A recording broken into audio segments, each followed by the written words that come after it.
तो सबसे पहले हम देखते हैं एक जन इस सीढ़ी को चढ़कर जाता हुआ सामने डरावने खंडर की तरफ बढ़ रहा होता है और ये अंदर आते से यहाँ पर इसे मोस्टर दिखता है। जैसे ही मोस्टर इसको यहाँ पर देखता है इसकी तरफ आते हुए एक बहुत ही धाड़ मारता है और हम देखते हैं उस बड़े से खंडर के बाद यहाँ पर एक बहुत बड़ा सा मैजिक सर्कल बन जाता है और जिसने ये सर्कल बनाया होता है वो कहता है मैं विश करता हूँ जो ये अर्थ है वो जम जाए बर्फ से और उसे अपने गले लगाकर आराम करने के लिए छोड़ दे। और जैसे ये सब कुछ बोलता है इसके ठीक पीछे एक बहुत बड़ी सी बर्फ की गोले सजाती है और इसके बनने से आसपास की जो जगह होती है वो धीरे धीरे जमने लगती है और ये सब देखकर ये मोस्टर भी घुराते पीछे की तरफ हट रहा होता है और इसके बाद ये गोले सामने आकर अपने मुंह से बहुत ही ठंडी हवा इस मोस्टर की तरफ छोड़ती है जिसके जैसे मोस्टर एक ही बार में पूरी तरह से जम जाता है और इसके बस इतने करने भर से उस मोस्टर का काम तमाम हो जाता है। और फिर हमें बताता है कोरिया के टॉप मैजिक फैमिली में से एक शिन फैमिली, लेकिन मुझे जाना जाता था मेरे बहुत बड़े टैलेंट को लेकर तब तक जब तक वो हादसा नहीं हुआ था। और खिड़की के पास में जो खड़े होते हैं वो कहते हैं हे योरी जो मैंने तुमसे कहा तुम समझ गए हो क्यों। और ये कहता है ऑफ कोर्स फादर। और हमें बताते हैं इसके बारे में ये है शिन फैमिली का तीसरा बेटा और इसका नाम है शिन हायून। और गाइस ये हमारा मेन कैरेक्टर है सीरीज का, तो अब से मैं शिन कहूंगा। और अपने एमसी शिन कहता है मैं वो रिजल्ट निकाल के दूंगा जो वर्दी होगा हमारे शिन फैमिली के नाम के। मैं ग्रेजुएट होकर निकलूंगा ऑब्लिक्स एकेडमी के टॉप पर आकर और इसी के साथ बन जाऊंगा पूरी दुनिया का ग्रेटेस्ट मैजिशियन और अपनी शिन फैमिली को आकर लीड करूंगा। और शिन के फादर कहते हैं तुम्हारे पास टैलेंट है जो सरपास करता है तुम्हारे ब्रदर्स को भी। नहीं यहाँ पर कोई भी ऐसा नहीं जो राइवल है तुम्हारा। मुझे इंतजार रहेगा उस दिन का मेरे बेटे पहुंच जाओ एआई मैजिक के पिनिकल तक और मैजिकल आर्ट के पीक पर खड़े होकर सबको प्रूफ कर दो। और शिन कहता है ठीक है फादर मैं बिना फील करे प्रूफ कर दूंगा आपको। और बताता है दुनिया का सबसे ग्रेटेस्ट मैच बनने के लिए मैंने एक कसम खाई थी ना कि सिर्फ मैं अपने भाइयों को सरपास करूंगा लेकिन इसी के साथ साथ फादर को भी जो पूरे नेशन के टॉप मैच है। और इसी के साथ धीरे धीरे 2 साल गुजर गए। हमारा सीन सेट होता है यहाँ पर जानी मानी ओब्लिक्स मैजिक एकेडमी में और यहाँ पर टीचर कहते हैं आज जगह प्रैक्टिकल एग्जाम सबके सब यहाँ पर इकट्ठा हो जाओ। सबसे पहला बेक सायूल जैसा तुम हमेशा करते हो बिल्कुल वैसा करो बिल्कुल भी नर्वस मत होना। और यहाँ पर बेक सायूल एरोगेंट सा चेयर बना के कहता है कि यहाँ पर कोई रीजन है नर्वस होने का। जिसकी रैंक सबसे ज्यादा नीचे आने वाली है वो तो ऑलरेडी डिसाइड हो चुका है। शिन हायून एक लूजर जो एक बेसिक मैजिक को भी यूज नहीं कर सकता। आखिर सेकंड ईयर तक पहुंचा कैसे। अपने एमसी को छुड़ाते हुए अपने बालों को पीछे करके उसी गर्दन पे लगी हुई चिप को दिखाकर कहता है एक वर्थलेस पीस ऑफ ट्रेस जो यूज नहीं कर सकता एआई मैजिक को। और हमें बताते हैं इसका मतलब दूसरे शब्दों में जो मेजर्स है वो बहुत ज्यादा रेयर और वैल्यूएबल है। और इसी के साथ बेक सायूल का प्रैक्टिकल टेस्ट भी शुरू हो जाता है और उसके सामने एक विंडो आती है जिसमें से बहुत सारी फायरबॉल निकलती है एक साथ और इसने आराम से टेस्ट को पास कर दिया होता है बिल्कुल इजी जैसा मैंने सोचा था। और सिन बता रहा होता है जो आज के जमाने का मॉडर्न मैजिक है वो बहुत ज्यादा बढ़ाएगा एआई के आने से और सारे के सारे मॉडर्न जमाने के मैजेस उन सबने अपने बॉडी में वो एआई चिप लगवाई है जिससे वो बिना किसी दिक्कत के इजीली स्पेल को कास्ट कर सकते हैं। लेकिन मैं इसके लिए फिट नहीं हूँ। और अब सिन के प्रैक्टिकल टेस्ट की बारी आती है और वो अपनी आंखें बंद करके मैजिक कास्ट कर रहा होता है। सबसे पहले मानो को इकट्ठा करो अपने दिल के मैजिक के सोर्स से और उसके बाद 8 स्टेप तुम्हें पूरे करने हैं एक मैजिक फॉर्मूला बनाने के लिए। और ये इतना कर ही रहा होता है तभी ये भेड़िया अटैक कर देते हैं और ये सब देखकर बेक सायूल और बाकी लोग हंस रहे होते हैं। क्या तुम ऐसे कहते हो मैजिक। शिन हायून एक आउटडेटेड मैज जो आज के इस जमाने में एआई मैजिक को यूज नहीं कर सकता। तुम्हें पता होना चाहिए कि तुम्हारी जगह कहां पर है। मैजिक फिट नहीं है तुम्हारे जैसे किसी के लिए। और ये टेस्ट होने का अनाउंस करते हैं मोस्टर सप्रेशन टेस्ट हो चुका है और उसमें तुम फेल होते हो। और यहाँ पर ये सब लोग हंस रहे होते हैं एमसी को ऐसा देखकर। और सिन को बहुत ज्यादा गुस्सा आ रहा होता है। मैंने बोलता है मैं फेल हो गया लेकिन तभी बहुत ज्यादा खुश होता है और मन में कहता है लेकिन कम से कम जो मेरी मैजिक को कास्ट करने की स्पीड है वो थोड़ी सी इंप्रूव हो गई है। और बताता है उस समय करार कर दिया था कि मैं अनफिट हूं एआई मैजिक के लिए और फादर ने भी उस वक्त से मेरे से उम्मीद लगाना छोड़ दिया था। और यहाँ तक कि फादर ने मेरी हार्ट की मानकोर को डिस्ट्रॉय करने के लिए दवाई भी भेजी थी लेकिन मेरा कोई इरादा नहीं था मेरे सपनों को गिव अप करने का। और जो रास्ता मैंने चुना है आज के जमाने के मैजिक को ब्रेक थ्रू करने के लिए वो है एक पुराना मैजिक। इसकी जो डाउन साइड है वो सिर्फ ये कि मैं इसको सिर्फ पुरानी मैजिक की किताबों से सीख सकता हूँ। डैम ये कितना आसान होता अगर वो पुरानी मैजिक की किताबों का फॉर्मेट आसान होता।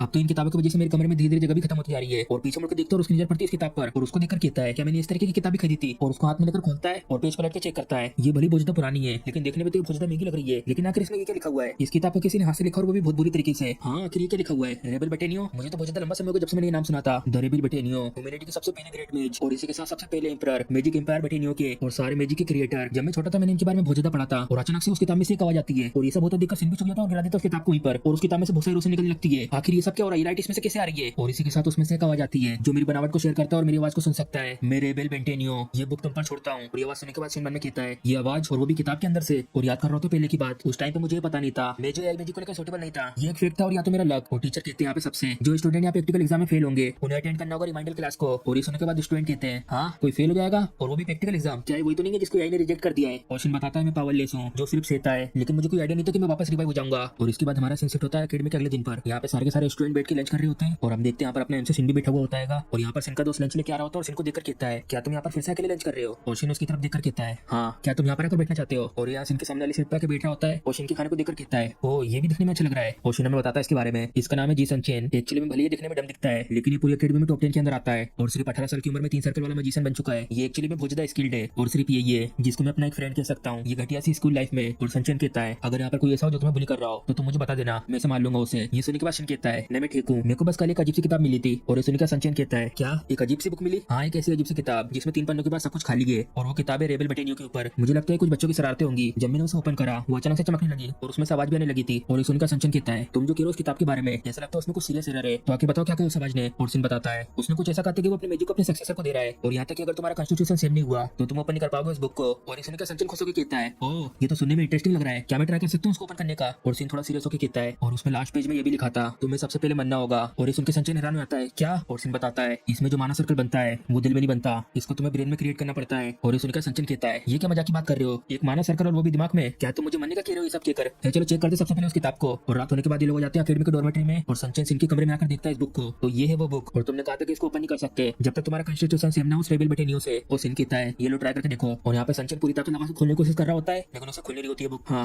ये तो ओपन ही नहीं हो रही। ओपन का तो छोड़े तो हिल भी नहीं रही है। क्या इसे किसी तरीके के मैजिक से लॉक करा गया है? मुझे नहीं पता आखिरी समय क्या आएगा। आज के लिए मेरा तो हो गया, चलो मैं चलता हूँ, गुड नाइट। और जल्दी से गेट बंद करके निकल जाते हैं यहाँ से। और सिंह इस किताब को खोल के देखता है। मेरे खोलने पर तो आसानी से ओपन हो गई। हाँ आखिर ये सब क्या हो रहा है? ये पेज तो कल खाली था। और इसी के साथ आवाज आती है, मेरे सक्सेसर, अगर मेरा अंदाजा सही है तो तुम मैजिक को कास्ट करने के लिए अभी इस समय अपने हार्ट के माना सर्कल को यूज कर रहे होंगे। ऑर्डिनरी लोगों के लिए तो नॉर्मल है, क्वेश्चन पढ़ रहा होता है, लेकिन तुम्हारे और मेरे लिए ये बिल्कुल भी सही तरीका नहीं है। और वो किताब हवा में उड़ने लगती है और ये देखकर सिंह भी हैरान हो जाता है। और उसमें से आवाज आती है, अगर तुम एक्सेप्ट कर लिए तो मेरी बिल को और तैयार हो पूरी तरीके से मेरे डिसाइपल बनने के लिए तो डिस्ट्रॉय कर दो अपने हार्ट के माना कोर को और क्रिएट करो माना सर्कल अपने ब्रेन में और फिर उसके बाद ओपन करना इस बुक को। और ये सब दिक्कत सिंह हैरान होकर कहता है, आखिर किस तरीके का मजाक है? ये अभी भी मुझे फोर्स कर रहा है मेरे माना सर्कल को ब्रेन में बनाने के लिए। क्वेश्चन बताता है, माना जो सोर्स है मैजिक का ये टॉक्सिक होता है ब्रेन के लिए। अगर माना एंटर कर जाएगा ब्रेन के अंदर तो वो पूरी तरीके से कोलैप्स हो जाएगा और वर्स्ट केस सिनेरियो में तुम मारे भी जा सकती हो। हाँ आप सब कुछ साफ हो गया है। इसका मतलब ये मुझे कह रहा है जल्दी बनने के लिए। आखिर कौन करेगा ऐसी चीज? और जल्दी से अपने बिस्तर में जाके सो जाता है और ये किताब वहीं पे बंद रखी होती है। और हम देखते हैं अगले दिन का सीन। सुबह हो चुकी होती है और हमारा सीन शिफ्ट होता है यहाँ पे टीचर के ऑफिस में। वो टीचर कहते हैं, स्टूडेंट सीन, आखिर क्या हुआ? क्वेश्चन यहाँ पर वही किताब लेकर आया होता है। वो टीचर से कहता है, क्या प्लीज आप इसे चेक कर सकते हैं एक बार? और टीचर कहते हैं, ये तो सिर्फ एक बुक है, एक एनसीईआरटी स्क्रिप्ट के साथ, और ये दिखने में बहुत ज्यादा पुरानी भी फील हो रही है। तो आखिर क्या चाहते हो तुम? मैं क्या चेक करूँ इस बुक के अंदर? क्वेश्चन कहता है, बस इसे ओपन करने का ट्राई करिए। क्या आप चेक करके बता सकते हैं अगर इसे किसी मैजिक के द्वारा सील किया गया है या नहीं? और टीचर कहते हैं, क्या सील्ड? क्वेश्चन बताता है, हाँ यहाँ पर अजीब से कुछ दिनों से रूमर घूम रहे स्टूडेंट के बीच में। और टीचर कहते हैं, रूमर के ऊपर फोकस करना ये अच्छा नहीं तुम्हारी स्टडी के लिए। मैं इसे चेक कर लूंगा लेकिन तुम्हें अच्छे से फोकस करना है अपनी पढ़ाई के ऊपर। चलो मुझे थोड़ी देर के लिए कॉन्सेंट्रेट करने दो। और चेक कर रहे होते हैं इस किताब को और इसे चेक करने के बाद इसे सिन को देखकर कहते हैं, यहाँ इसके आसपास कोई भी मैजिक का ट्रेस नहीं है, भूल जाओ तुम सब रूमर के बारे में और फोकस करो अपनी पढ़ाई के ऊपर। और सिन भी थोड़ा सा हैरान होता है और कहता है, आपका शुक्रिया। और मन में कहता है, मैंने थोड़ी सी इसको लेकर पॉसिबिलिटी सोची थी कि टीचर इसको शायद ओपन कर पाए, यहाँ तक कि सनचैन जिसके पास हाई मैजिक पावर है और टीचर भी इसे ओपन नहीं कर पाए। तो इसका मतलब ये पॉसिबिलिटी हो सकती है कि जो ये किताब है वो रियल है। और ये अपने रूम में आकर इस किताब को नीचे रख देता है और टेबल पर से उन दवाइयों को उठाता जो उसके फादर ने भेजी थी। ये रही वो मेडिसिन जो मेरे फादर ने भेजी थी। अगर मैं इसे ले लेता हूँ तो जो मेरे हार्ट का माना कोर है वो डिस्ट्रॉय हो जाएगा।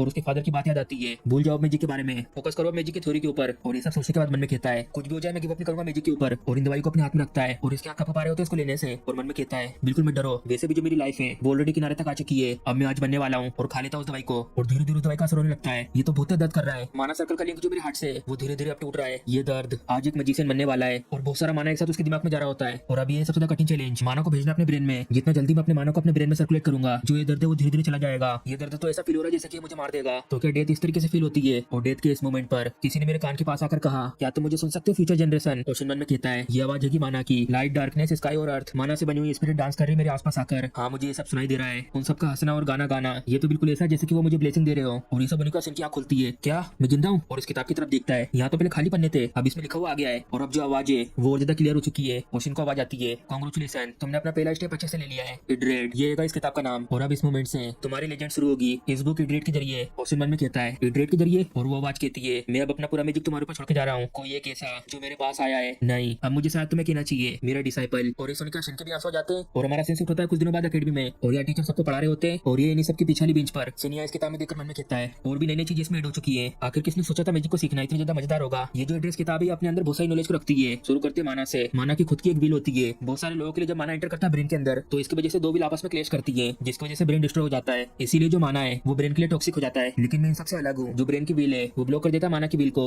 इसका मतलब दूसरे शब्दों में वो माना की वजह से डिस्ट्रॉय नहीं होगा। मेरा जो ब्रेन है वो एक्सेप्ट नहीं करता है माना की विल को, इसीलिए मेरे पास नेचुरल रेजिस्टेंस है आई चिप को लेकर, क्योंकि वो आई चिप मेरे ब्रेन फंक्शन के साथ इंटरफेयर करती। और ये सब सीन मन में सोच रहा होता है और तभी टीचर कहते हैं, सबके सब तुम्हें पहले से पता होगा यहाँ पर एक मिड टर्म इवोल्यूशन आने वाला है सेकंड ईयर के लिए, क्यों है ना? इस मिड टर्म में एक नया रूल को ऐड करा गया है। क्वेश्चन मन में कहता है, क्या एक नया रूल? और टीचर एरोगेंट तरीके से मुस्कुराते हुए कहते हैं, इस साल से अब जो भी स्टूडेंट स्टैंडर्ड से मैच नहीं खाता है तो उसे एक्सपेल कर दिया जाएगा और इस रूल को पर्सनली लगाया जाएगा सिन फैमिली के हेड के द्वारा। ये न्यूज़ सुनने के बाद स्टूडेंट आपस में बात करने लगते हैं और बेग साहब कहता है, ये टाइम है जो लोग डिफेक्टिव है उनको निकालने का। और टीचर हंसते हुए कहते हैं, ऐसा लगता है यहाँ हमारी क्लास में भी एक स्टूडेंट है जो जा सकता है यहाँ से। और सिन सोच रहा होता है, क्या फादर ने कहा ये सब? और अकेडमी के बाहर हम देखते बाहर का सीन शाम हो चुकी होती है और सिन यहाँ एआई ट्रेनिंग सेंटर के बाहर मन में कहता है, the rental simulation training centre. इस सिटी में तो ये सच में बहुत ज्यादा एक्सपेंसिव है, इस जगह पर तो 2 लाख रुपए लगते हैं वो भी हर घंटे के, यहाँ तक कि जो ये प्राइस है वो भी भारी से लग रहा है। और यहाँ ट्रेनिंग सेंटर के अंदर आ जाता है और सिन को आता है रिसेप्शनिस्ट कहता है, तुम्हारा स्वागत है। और सिन कहता है, 1 घंटा प्लीज। और रिसेप्शनिस्ट कहता है, क्या तुम अकेले आए हो? सिन बोलता है हाँ। और रिसेप्शनिस्ट इस कार्ड को देखकर कहता है, तो फिर प्लीज रूम 14 को यूज करो और उन होलोग्राम डिवाइस के जितने भी निर्देश है। और सिन बोलता है, मुझे ऑलरेडी पता उनको कैसे यूज करना है। और रिसेप्शनिस्ट मन में कहता है, ये लड़का क्या है? वही शिन हायुल नहीं है शिन फैमिली से एक नोबल का बेटा जिसके ऊपर ये लेबल लगा दिया गया कि वो फिट नहीं है आई मैजिक को लेकर, कितना ज्यादा अनलकी है ये। और सिन आ जाता है इस रूम के अंदर और आवाज आती है, training simulation wolf challenge quest, उसको शुरू किया जा रहा है। और यहाँ पर ये सारे वीडियो घेर लेते हैं सिन को और सिन अपना हाथ सामने लाकर कहता है, भले ये एक लो लेवल की मोस्टर है लेकिन ऐसे 10 मोस्टर को एक साथ हराना ये आसान नहीं है। और बताता है अकेडमी में जो एवरेज टाइम है वुल्फ चैलेंज को क्लियर करने का वो है 12 मिनट 33 सेकंड। और अब मैं वो प्रैक्टिस कर रहा हूँ जो इस बुक में लिखा हुआ है वो सब कुछ। यहाँ पर इसके अलावा कोई और रास्ता नहीं मेरे प्रोग्रेस को टेस्ट करने का। मेरा नया माना सर्कल, चलो इसे टेस्ट करते हैं। और अपना मैजिक यूज करता है इन्फिनिट सर्कल, और ये भेड़िए घुराते हुए आ रहे होते हैं और उन सबके ऊपर अटैक कर देता है पानी से। ये तो सच में बहुत ज्यादा इनक्रेडिबल है। क्या ये है कि मेरी ट्रू पावर? मुझे तो विश्वास ही नहीं हो रहा। जबकि बहुत सारे बाकी मैजिशियन अपने माना को सर्कुलेट करते हैं अपने हार्ट से आई मैजिक को यूज करने के लिए, और मैं अपने माना को सर्कुलेट कर सकता हूँ अपनी पूरी बॉडी में अपने ब्रेन को यूज करके। और ये सब उपाय इन्फिनिट सर्कल की वजह से जितनी भी मेरी मैजिकल पावर लॉक थी वो आखिरकार अब लॉक हो चुकी है। और सिन अचानक से बहुत बड़ा मैजिक सर्कल बना देता है और सिन को आवाज आती है, मेरे डिसाइपल अपने आप को पीछे मत करो इतने छोटे लेवल के लिए, तुम्हारे पास अभी बहुत लंबा रास्ता आगे जाने के लिए। जो इन्फिनिट सर्कल है ये सिर्फ एक शुरुआत है बेटेनियो स्टाइल मैजिक की। ये सारा का सारा जो खेल है वो है कंट्रोल करना तुम्हारे मैजिक को अपनी इमेजिनेशन की पावर से। ये है पहली बुक बेटेनियो स्टाइल मैजिक की, द हार्ट इंटेंट। ये पहला स्टेप है बेटेनियो स्टाइल मैजिक का।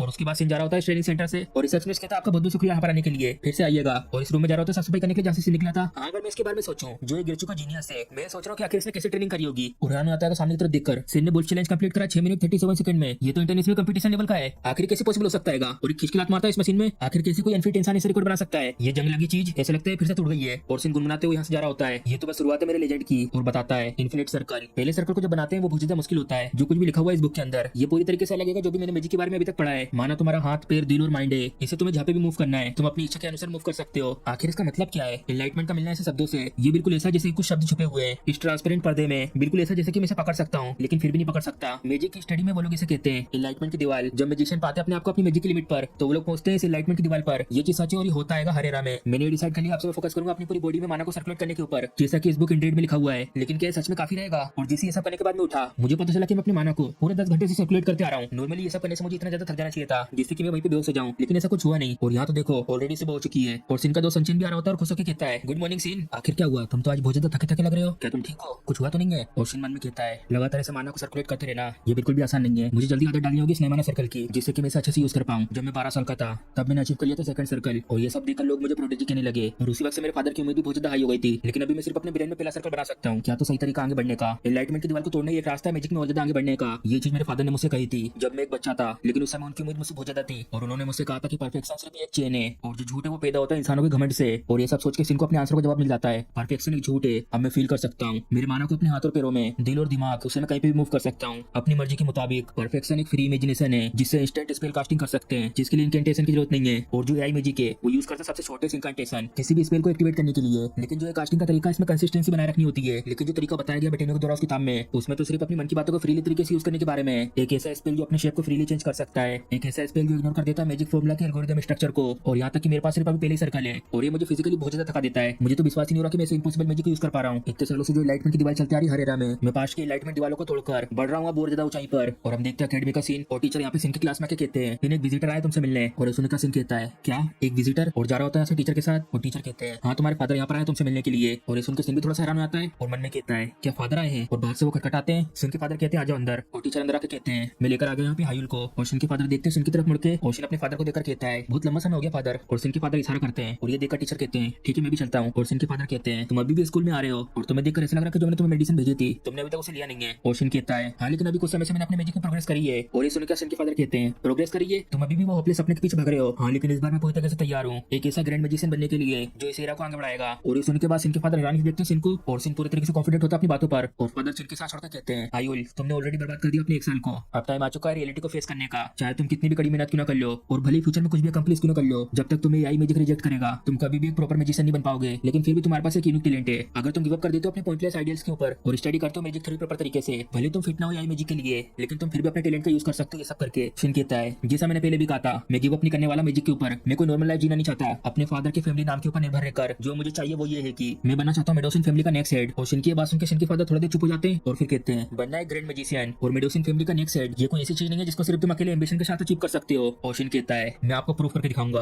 और फादर कहते हैं प्रूफ करोगे? कहीं तुम उसके बारे में बात तो नहीं कर रहे जो अकेडमी में अभी स्टैंडर्ड वेरिफिकेशन टेस्ट होने वाला है उसमें कैसे भी करके पास होना और बचना एक्सपेल होने से, कहीं यही तो नहीं? क्यों? और सिन बोलता है ये जो वेरिफिकेशन टेस्ट है इसमें मैं अपनी जगह बनाऊंगा टॉप 10 के अंदर, आप देख लीजिएगा। और अगर मैं इसे फेल हो गया तो मैं खुद अकेडमी से निकल जाऊंगा और अपनी पूरी जिंदगी लगा दूंगा थ्योरी के ऊपर स्टडी करने में जैसा आपने कहा था। लेकिन अगर मैं सक्सेस होकर टॉप 10 के अंदर आ गया तो मैं चाहता हूँ कि आप मेरे मैजिक और टैलेंट को एक्नॉलेज करें और प्रॉमिस करें कि आप मुझे पूरा सपोर्ट करेंगे। और सिन के फादर भी परेशान होते हैं और सिन के साथ छोड़ के कहते हैं तो इसका मतलब अभी कुछ समय पहले जो तुमको अचीवमेंट मिली है वो सोर्स है तुम्हारे इस कॉन्फिडेंस का। और सिन के फादर उठ के जाने लगते हैं तभी जाते हुए पीछे मुड़ के सिन से कहते हैं जो भी तुम ये करने वाले हो वो मीनिंगलेस नहीं होना चाहिए। और उसके बाद हमारा सीन शिफ्ट होता है कुछ दिनों बाद अकेडमी में। और टीचर सबसे कहते हैं सबके सब मेरी तरफ ध्यान दो, मैं तुम्हें बताने वाला हूँ अभी जो टेस्ट आने वाला है उसको कैसे करना है उसके तरीके को। और सुनने के बाद लड़की आपस में बात कर रही होती है। मुझे लगता है 1-on-1 डुअल होगी शायद। तुम्हें क्या लगता है 1-on-1 डुअल होगी? और लेफ्ट वाली कहती है मुझे लगता है मॉन्स्टर को मारने वाला टेस्ट होगा। और टीचर बताते हैं इस बार जो टेस्ट का तरीका है वो है सिंगल एलिमिनेशन टूर्नामेंट, दूसरे शब्दों में एक डुअल। जो ये टेस्ट है उसे रखा जाएगा 3 दिनों के अंदर अंदर, और 16वें राउंड के बाद से बहुत सारे बड़े बड़े बिजनेसमैन और मैजिक टावर के मेंबर्स इस मैच को देखना शुरू करेंगे। तो इसलिए सबके सब अपना बेस्ट देना इसमें। और शिन मन में कहता है अब ये दिखाने का टाइम आ चुका है कि मैं क्या करने का केपेबल हूँ। और उसके बाद हम देखते हैं अकेडमी के बाहर का सीन, और सारे के सारे स्टूडेंट जा रहे होते हैं और कुछ लोग आपस में बात कर रहे होते हैं क्या एक डुअल होने वाली है। हाँ, और यहाँ तक कि मैंने ये भी सुना है मैजिक टावर से मैजिशियन भी आ रहे हैं। ये तो सच में बहुत ज्यादा अमेजिंग है। और शिन इन सबकी बातें सुन के मन में कहता है पूरे स्कूल में सबके सब ये न्यूज़ सुन के बहुत ज्यादा एक्साइटेड हो चुके हैं। अगर मैजिक टावर के मैजिशियन यहाँ पर आ रहे हैं तो इसका मतलब मीडिया भी यहाँ पर आएगी। मैजिक टावर ये ऑर्गेनाइजेशन है पूरी दुनिया में से 12 हाई क्लास के मैजिशियन की, और ये लोग अपने पास पावर रखते हैं पूरी नेशन के बराबर तक की। हर एक अकेडमी के स्टूडेंट का सपना है मैजिक टावर को ज्वाइन करने का। और सिन ये सब बता ही रहा होता है तभी सिन के सामने एक जना के कहता है हे डिफेक्टिव कहीं के। और हम देखते होता है बेग साहू, और सामने एमसी से कहता है हाँ तो कैसी है तुम्हारी कंडीशन। और सिन बेग साहू की तरफ देखकर बताता है ये लड़का बेग साहू ये एक अपर क्लास का स्टूडेंट है सेकंड ईयर में। और सिन के पास आते हुए बेग साहू कहता है जो पहला मैच है उस टेस्ट का मैंने सुना है कि तुम मेरा अपोनेंट हो उसमें, तुम्हें पता है ना कि तुम्हारे अब लग चुके हैं। मैं अब प्रॉपर रिवेंज लूंगा उसका जो हुआ था 5 साल पहले। और सिन बता रहा होता है 5 साल पहले जूनियर मैजिक टूर्नामेंट हुआ था, उसके फाइनल में ये लड़का मुझसे बहुत बुरी तरीके से हारा था। उसके बाद से मुझे निकनेम दिया गया था दुनिया के द्वारा एक लोनर विजेट का। और जैसे ही इसे पता चला कि मैं फिट नहीं हुई आई मैजिक के लिए उसके बाद से ये मुझे कुछ समय से हरेस करते आ रहा है। और बेग साहू बोल रहा होता है क्या टीचर ने ये नहीं कहा था टेस्ट के दौरान जो भी अकेडमी के स्टैंडर्ड से मैच नहीं खाएगा उसे एक्सपेल कर दिया जाएगा। तो इसका मतलब मुझे तुम्हें तब तक पीटते रहना जब तक तुम एक्सपेल नहीं हो जाते। आखिर तुम कर भी क्या लोगे, क्या रोते हो घर जाओगे। और सिन मन में कहता है तो इसका मतलब ये है मेरा पहला अपोनेंट, आखिर में कैसे मिस कर सकते हो इसी गोल्डन अपॉर्चुनिटी को। ये एक परफेक्ट मौका मेरे लिए मिड टर्म के दौरान मेरे स्किल को दिखाने का, मैं तुम्हारा बहुत अच्छे से यूज करूंगा बेग साहू। और बेग साहू से कहता है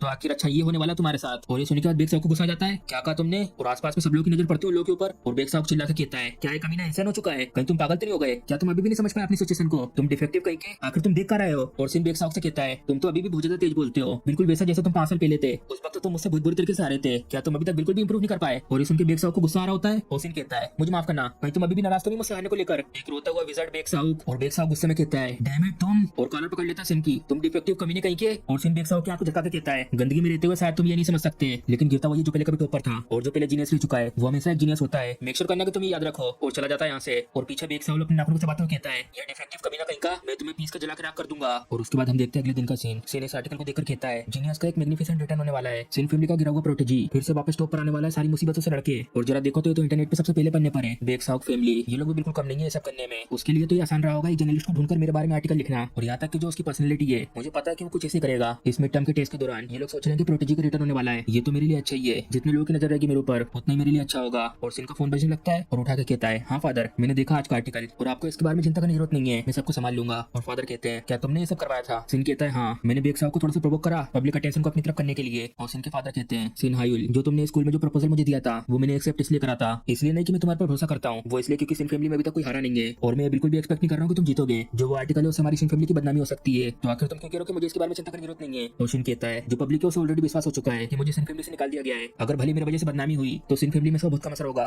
और सिन के फादर कहते हैं भले बदनामी कम होगी इसका मतलब ये नहीं कि बदनामी नहीं होगी, तुम्हें पता है ना चाहे तुम कहीं भी चले जाओ जो सिन फैमिली का नाम है वो हमेशा तुम्हारे साथ रहेगा। और सिन कहता है ऑफ कोर्स मुझे इसके बारे में पता है, लेकिन ये सब करने से जो मुझे मिलने वाला है वो वर्थ इट है। और सिन के फादर भी थोड़ा सा हैरान हो जाते हैं क्या तुम्हें कुछ गेन होगा इससे, अगर तुम जीत जाते हो तो इससे सिन फैमिली को क्या बेनिफिट होगा। और सिन कहता है वो मैं हूँ द वर्ल्ड ग्रेटेस्ट मैजिशियन जो सिन फैमिली से आया है और स्ट्रॉन्गेस्ट हेड पूरी सिन फैमिली की हिस्ट्री में आपको मैं मिलूंगा, सिन फैमिली का द ग्रेटेस्ट हेड। और सिन के फादर कहते हैं सिर्फ तुम्हारे एम्बिशन को सुनकर ऐसा लग रहा है कि तुम ऑलरेडी सरपास कर चुके हो टावर मास्टर को, चलो ठीक है मैं सब कुछ तुम पे छोड़ता हूँ। और सिन कहता है आपका शुक्रिया फादर। और फादर कहते हैं लेकिन अगर तुमने बदनामी लाई हमारी सिन फैमिली में इतनी बड़ी बड़ी बातें करने के बाद भी तो अपने आप को पूरी तरह से तैयार कर लेना, इस सब के बाद जो तुम्हारे साथ होगा। चलो ठीक है मैं रखता हूँ कॉल यहाँ पर। और सिन अपना फोन रखने के बाद कहता है चलो अब स्टेज तो पूरी तरीके से तैयार हो चुका है और हम देखते हैं मिड टर्म टेस्ट का वो दिन आ चुका होता है। और सिन पूरी तरीके से तैयार होता है जैसा मैं पहले बताया था, सिन की लड़ाई होने वाली बेग साउल से। और बेग साउल कहता है यहाँ सामने और डिफेक्टिव क्या तुम्हें वो आर्टिकल पसंद आया जो मैंने तुम्हारे लिए लिखा था एक सो कॉल्ड प्रोटेजी, तुम तो सच में पहले दिन से बहुत ज्यादा पॉपुलर थे, मैं तो अपनी हंसी रोक नहीं पा रहा हूँ ऐसा सोच के तुम कितना रिडिकुलस दिखोगे जब तुम हारोगे बिना सिंगल स्पेल को कास्ट करे। और ये सब सुनने के बाद सिन हंसते हुए कहता है मुझे लगता है यहाँ पर सिर्फ एक ही है जो एक्चुअली में हारेगा और वो हो तुम। और सुनने के बाद बेग साउल कहता है क्या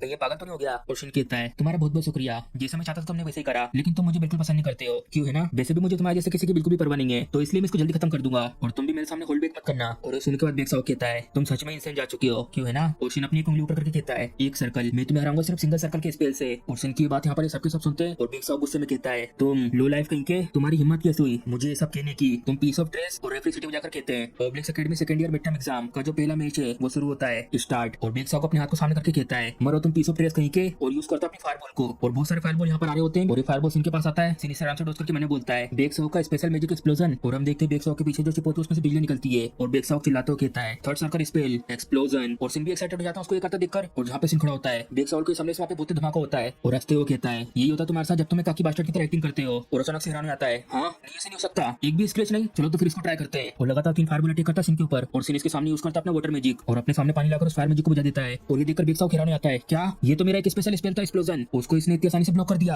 और ये इमेज देखकर यहाँ पर एक जन कहता है ये थोड़ा सा अजीब है। हाँ भले ये पहले सर्कल का स्पेल है लेकिन कास्ट करने से लगातार। और ये इसके बाजू में लड़की कहती है आखिर आपने ब्लू टावर में टाइमिंग को पूरा चेंज क्यों कर दिया, सिर्फ बस स्टूडेंट की इमेज को देखने के लिए? क्या आपको कुछ पता है शन की मैजिक के बारे में? और ये कहते हैं नहीं, मैंने सिर्फ आर्टिकल पढ़ा था कि एक प्रोटेजी कमबैक करने वाला है, तो इसलिए मैं क्यूरियस होकर यहाँ पर चला आया। और ये सब सुनने के बाद ये कहती है तो ये सब बस बाय चांस हुआ है, लेकिन फिर भी अगर इसके बारे में खबर फैल गई कि ब्लू टावर के लीडर और एक 8 क्लास के मेज यहाँ पर आए स्टूडेंट का मैच देखने के लिए, तो इससे बहुत बड़ा हंगामा हो सकता है। और टावर मास्टर हंसते हुए कहते हैं मुझे अच्छे से पता है और हमें बताते हैं इनके बारे में, इनका नाम है किम केनगिन। और बाकी तो आपको पता चल गया होगा कि ये ब्लू टावर के टावर मास्टर हैं। और टावर मास्टर सामने की तरफ दिखकर कहते हैं इसलिए तो मैं यहाँ पर वीआईपी कार्ड यूज कर रहा हूँ यहाँ सबकी नजरों से बचने के लिए। और यह वीआईपी रूम का गेट खुलता है। और टावर मास्टर देखते पीछे की तरफ और खुश होकर कहते हैं ओ तो तुम भी यहाँ पर आए हो। और हमारा सेट होता है सिन की तरफ और सिन को देखकर बिग साउक मन में कहता है आखिर ये सब क्या हो रहेगा, इसने मेरे तीसरे सर्कल के एक्सप्लोजन को ब्लॉक कर दिया और वो भी सिर्फ पहले सर्कल के वाटर स्पेल से। और सिर्फ यही नहीं, जो इसकी कास्टिंग स्पीड है वो तो बहुत ही फास्ट है। और बिग साउक को ऐसा देखकर सिन कहता है आखिर क्या हुआ, क्या तुम क्यूरियस हो मेरे कास्टिंग स्पीड को लेकर? और बिग साउक गुस्से में कहता है तुम चुप हो जाओ, बस मरो तुम कमीने कहीं के। और फिर से 3 फायरबॉल अटैक कर देता है। और जब सिन खड़ा होता है वहाँ पे बहुत बड़ा धमाका होता है। और बिग साउक के अटैक को करने के बाद कहता है तुम इडियट कहीं के, मैं शुरुआत से ये देखकर बता सकता हूँ कि तुम शो अप कर रहे थे साथ में बस इस पहले सर्कल के स्पेल से, कितने ज्यादा पैथेटिक हो तुम। और इस अटैक से कुछ भी नहीं हुआ होता सिन को। और सिन अपने हाथ को सामने करके यूज करता है अपने विंड स्पेल को और उस अटैक से बिग साउक बार-बार बचता है। और इस अटैक को देखकर हैरान हो जाता है आखिर ये सब क्या था, इसने स्पेल को कास्ट आखिर करा कब? और यहाँ तक कि जो मेरे अटैक है इसके ऊपर कुछ भी उसका असर नहीं हो रहा है, आखिर इसे क्यों कुछ नहीं हो रहेगा? सच में क्या तुम्हें ऐसा लगता है तुम मुझे हरा सकते हो पहले सर्कल के स्पेल से? और सिन कहता है क्या ये ऑब्वियस नहीं है? और अपना विंड स्पेल भेजता है बिग साउक की तरफ और बिग साउक अपने मैजिक से ब्लॉक कर देता है इसको और बहुत ज्यादा हैरान होता है सबकी वजह से। और सिन से कहता है आखिर तुम ये सब क्या कर रहे हो, बस इसलिए घमंडी मत बनो कि तुम्हारी कास्टिंग स्पीड थोड़ी सी फास्ट हो गई है, तुम पीस ऑफ ट्रेस कहीं के। और उसी वक्त सिन का विंड अटैक आता है ऊपर से नीचे और इस अटैक की वजह से इसके हाथ पे चोट लग जाती है। और ये देखकर कहता है शिन हायुल तुम आखिर इसका जो विंड अटैक है मेरे पीछे से कब आया, तुम कमीने कहीं के, तुमने ये सब अभी क्या करा? और वीआईपी रूम से गिल्ड मास्टर भी देख रहे होते हैं। और शिन बताता है क्या तुम्हें अभी भी पता नहीं चला, क्या तुम चाहते हो कि मैं तुम्हें फिर से दिखाऊं? और यूज करता है अपने विंड अटैक को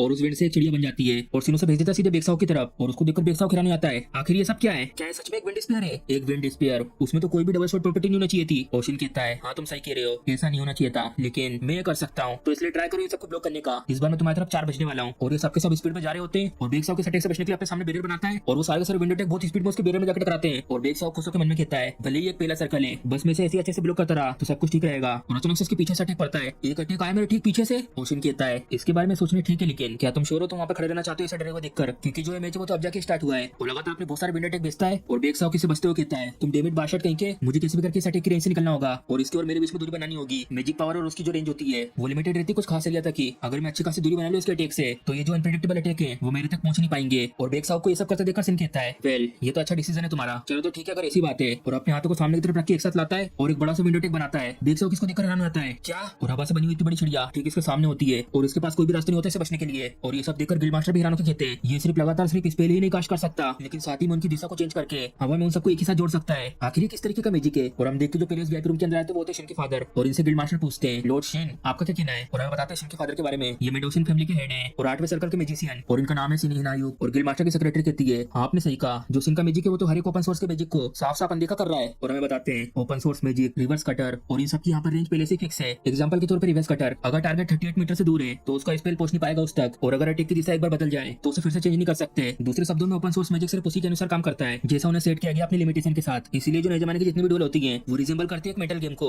जिसमें हर कोई ट्राई करता है अपने टारगेट की मूव को प्रेडिक्ट करने का और उसी के हिसाब से रिएक्ट करके जीत की चाबी को ले जाते हैं, बिल्कुल एक गेम स्किल की तरह। लेकिन जो बेटेनियो का मैजिक स्टाइल है वो इग्नोर कर देता है नए जमाने की ओपन सोर्स की लिमिट को। और ये अटैक होने के बाद बिग साउक कहता है क्या मैं सच में एक पहले सर्कल वाले के सामने स्ट्रगल कर रहा हूँ? और सिन बिग साउक के पास आके कहता है तुम बहुत ज्यादा कम समझ रहे हो फर्स्ट सर्कल के स्पेल को। बिग साउक भले अगर तुम अपने आप को थका लो थर्ड सर्कल के स्पेल को यूज करके, लेकिन किसी को मारने के लिए सिर्फ एक सिंगल पेन ही काफी होता है। और इस सुनकर बिग साउक कहता है आखिर तुम्हारा क्या मतलब है सब कहने से? ओशन कहता है फर्स्ट सर्कल स्पेल वाटर ये सेम चीज अप्लाई होती है मैजिक में भी, किसी को मारने के लिए एक बड़ा सा स्पेल जरूरी नहीं है। और सिन अपना वाटर मैजिक सिर्फ इसके सर वाले हिस्से में लगा देता है जिसको ऐसे बिग साउक को दम घुटने लगता है। ओशन कहता है और जो एकेडमी बैटल यूनिफॉर्म है वो यहाँ पर सेफ्टी बैरियर स्पेल से प्रोटेक्टेड है, लेकिन अभी इस समय देखकर ऐसा लग रहा है कि वो अच्छे से काम बिल्कुल भी नहीं कर रहा है, बिल्कुल तुम्हारी तरह। और बिग साउक सांस लेने की कोशिश कर रहा होता है, यहाँ पे सांस ले नहीं पा रहा होता और यह स्टेडियम में हर जगह शांति शांति छा जाती है। और यहाँ से सबके बीच अरीना में खड़ा होकर बाजू में मुड़कर बोलता है इंस्ट्रक्टर मुझे लगता है जो रिजल्ट है इस मैच का वो तो क्लियर है और या तो मैं कंटिन्यू रखूं। और इंस्ट्रक्टर सिटी में जाकर कहते हैं मैच खत्म हो चुका है, विनर है सिन हायुल। और बिग साउक यहाँ से ले जा रहे होते हैं और सिन भी यहाँ से जा रहा होता है और जाते हुए अपनी मोटी टाइट बनकर कहता है बहुत ज्यादा लंबा समय हो गया है, ये जो फीलिंग है मैं अब वापस आ चुका एक मैच के रूप में। और हमारा सीन यहाँ पर शिफ्ट होता है, टावर मास्टर और उनकी सेक्रेटरी यहाँ से जा रही होती है और पहले की बात सोचते हैं। यहाँ पर वो ये सब मैच देखकर कहते हैं प्रोडिजी अब वापस आ चुका है, ये तो बहुत ज्यादा इंटरेस्टिंग है, मैं अब और जानना चाहता हूँ इसके बारे में। और उसके बाद हमारा सीन इस जगह पर शिफ्ट होता है। सिन का मैच खत्म होने के बाद सिन का दोस्त बहुत ज्यादा खुश होकर कहता है सीन तुम तो बहुत ज्यादा अमेजिंग थे वहाँ पर। और जल्दी से सिन के पास आकर उसको गले लगाकर कहता है आखिर तुमने किस तरीके की ट्रेनिंग करी इतने दिनों में, तुम्हारा मैजिक तो सच में बहुत ज्यादा इंक्रेडिबल है। और वाली technique the wind sparrow move, इधर जाओ उधर जाओ और उसी के साथ स्पेल को एक साथ जोड़ना, ये तो सच में बहुत ज्यादा अमेजिंग था। और फिर शिन कहता है क्या तुम इसके बारे में जानना चाहते हो? और शिन का दोस्त कहता है ऑफ कोर्स। और शिन उसके कान के पास आकर कहता है वेल जो वो मैजिक था वो एक सीक्रेट है। और शिन अपने मोबाइल में देखकर बाजू में अपने दोस्त से कहता है सुनचिन क्या तुमने ये देखा? और सुनचिन कहता है आखिर तुम क्या देखने की बात कर रहे हो? और शिन मोबाइल में इस इंटरव्यू को दिखाकर कहता है ये इंटरव्यू की मैं बात कर रहा हूँ जो मैंने ठीक उस मैच के बाद में दिया था।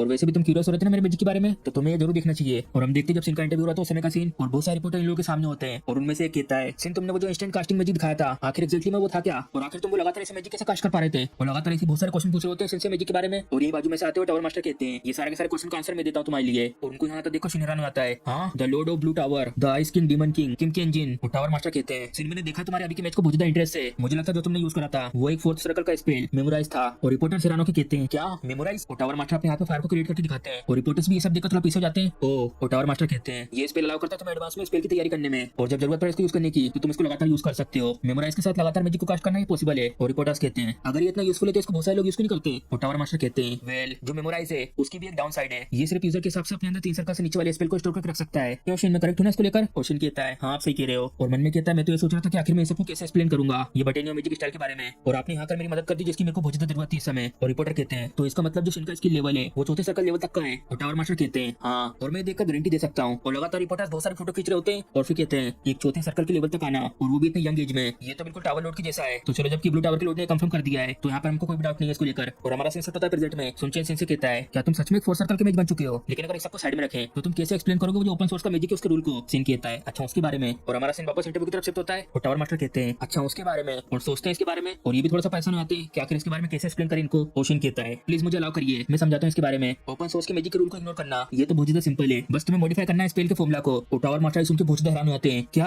आखिर ये सब क्या किया रहा है? मॉडिफाई करना है स्पेल के फॉर्मूला को, ये चीज इंपॉसिबल है। मॉडिफाई करना है कि स्पेल के फॉर्मूला को ये तो बिल्कुल ऐसा है जैसे कि कार में उड़ने वाले फंक्शनों को ऐड करना, ये कोई ऐसी चीज नहीं है जिसको इतनी आसानी से कर सकते हैं। अगर एआई मैजिक फिट होता है इसके लिए तो मैं सोच रहा हूँ कि आखिर फ्यूचर में कहां तक जाता। ओशन बहुत सारी तितलियां बनाकर कहता है और अब से मैं इस मॉडिफाई स्पेल को कहूंगा मॉडिफिकेशन मैजिक। और टावर मास्टर ये सब सुन के मन में कहते हैं ये तो रिवोल्यूशनरी है, आज और अभी इस वक्त से जो पूरी की पूरी मैजिक कम्युनिटी है वो पूरी तरीके से हिल जाएगी। और ये पूरा इंटरव्यू देखने के बाद शिन का दोस्त कहता है मॉडिफिकेशन मैजिक, क्या मुझे किसी ऐसी चीज पर भरोसा करना चाहिए? और शिन कहता है हाँ भरोसा करो इसके ऊपर। और सूचन कहता है चलो तुम इसके ऊपर भरोसा करते हो ना, चलो इतना काफी है, वैसे सबको छोड़ो मुझे बहुत ज्यादा खुशी है कि तुम जीत गए, चलो ठीक है मैं वापस जा रहा हूँ अपने रूम में। और शिन कहता है इतनी जल्दी जा रहे हो? और सूचन जाता है कहता है मुझे जाकर जल्दी से तैयारी करनी है क्योंकि जो मेरा कल का ओपोनेंट है वो बहुत ज्यादा टफ है। और ये सुनने के बाद शिन कहता है क्या एक टफ ओपोनेंट? और हमारा सीन शिफ्ट होता है अगले दिन ऑब्लिक्स अकेडमी के स्टेडियम में, और यहाँ इनके दो सुनचन की लड़ाई शुरू हो चुकी होती है। और यहाँ पर इस लड़ाई में घुटने का बल आ चुका होता है और इसका ठीक सामने होता है इसका ओपोनेंट। और ये लड़ाई देखने के बाद शिन मन में कहता है अच्छा तो ये है वो ओपोनेंट जिसके बारे में सुनचन ने बताया था। और ये अपना मैजिक यूज करती है मूनलाइट बुलेट, और हमें बताते हैं इसके बारे में। इसका नाम है एडेला स्टारेट, एक प्रोडिजी जो पैदा हुई है फ्रांस और कोरिया के हाउस ऑफ मिस्टिक के बीच स्टारेट फैमिली में। और ये लड़ाई देखकर शिन मन में कहता है एडेला का जो मैजिक है वो यूनिक है, और जो रीजन है इसका वो ये है the secretive moon element magic house of mystics में से। और सुनचन अपने सामने बैरियर बनाता है उस अटैक से बचने के लिए, और एडेला ये बहुत सारे अटैक करती है जिसकी वजह से सुनचन की सील टूट जाती है और सुनचन हार जाता है इस मैच को। और रेफरी कहता है मैच खत्म हो चुका है, विनर है एडेला स्टारेट। और सिन ये सब देखकर बता रहा होता है एक सीक्रेट मैजिक ब्लेंडिंग लाइट और डार्क एलिमेंट शाइनिंग मूनलाइट, एक सीक्रेट मैजिक जिसे रजिस्टर नहीं करा गया ओपन सोर्स मैजिक में इन टर्म ऑफ रेंज के हिसाब से। इसमें दूरी है,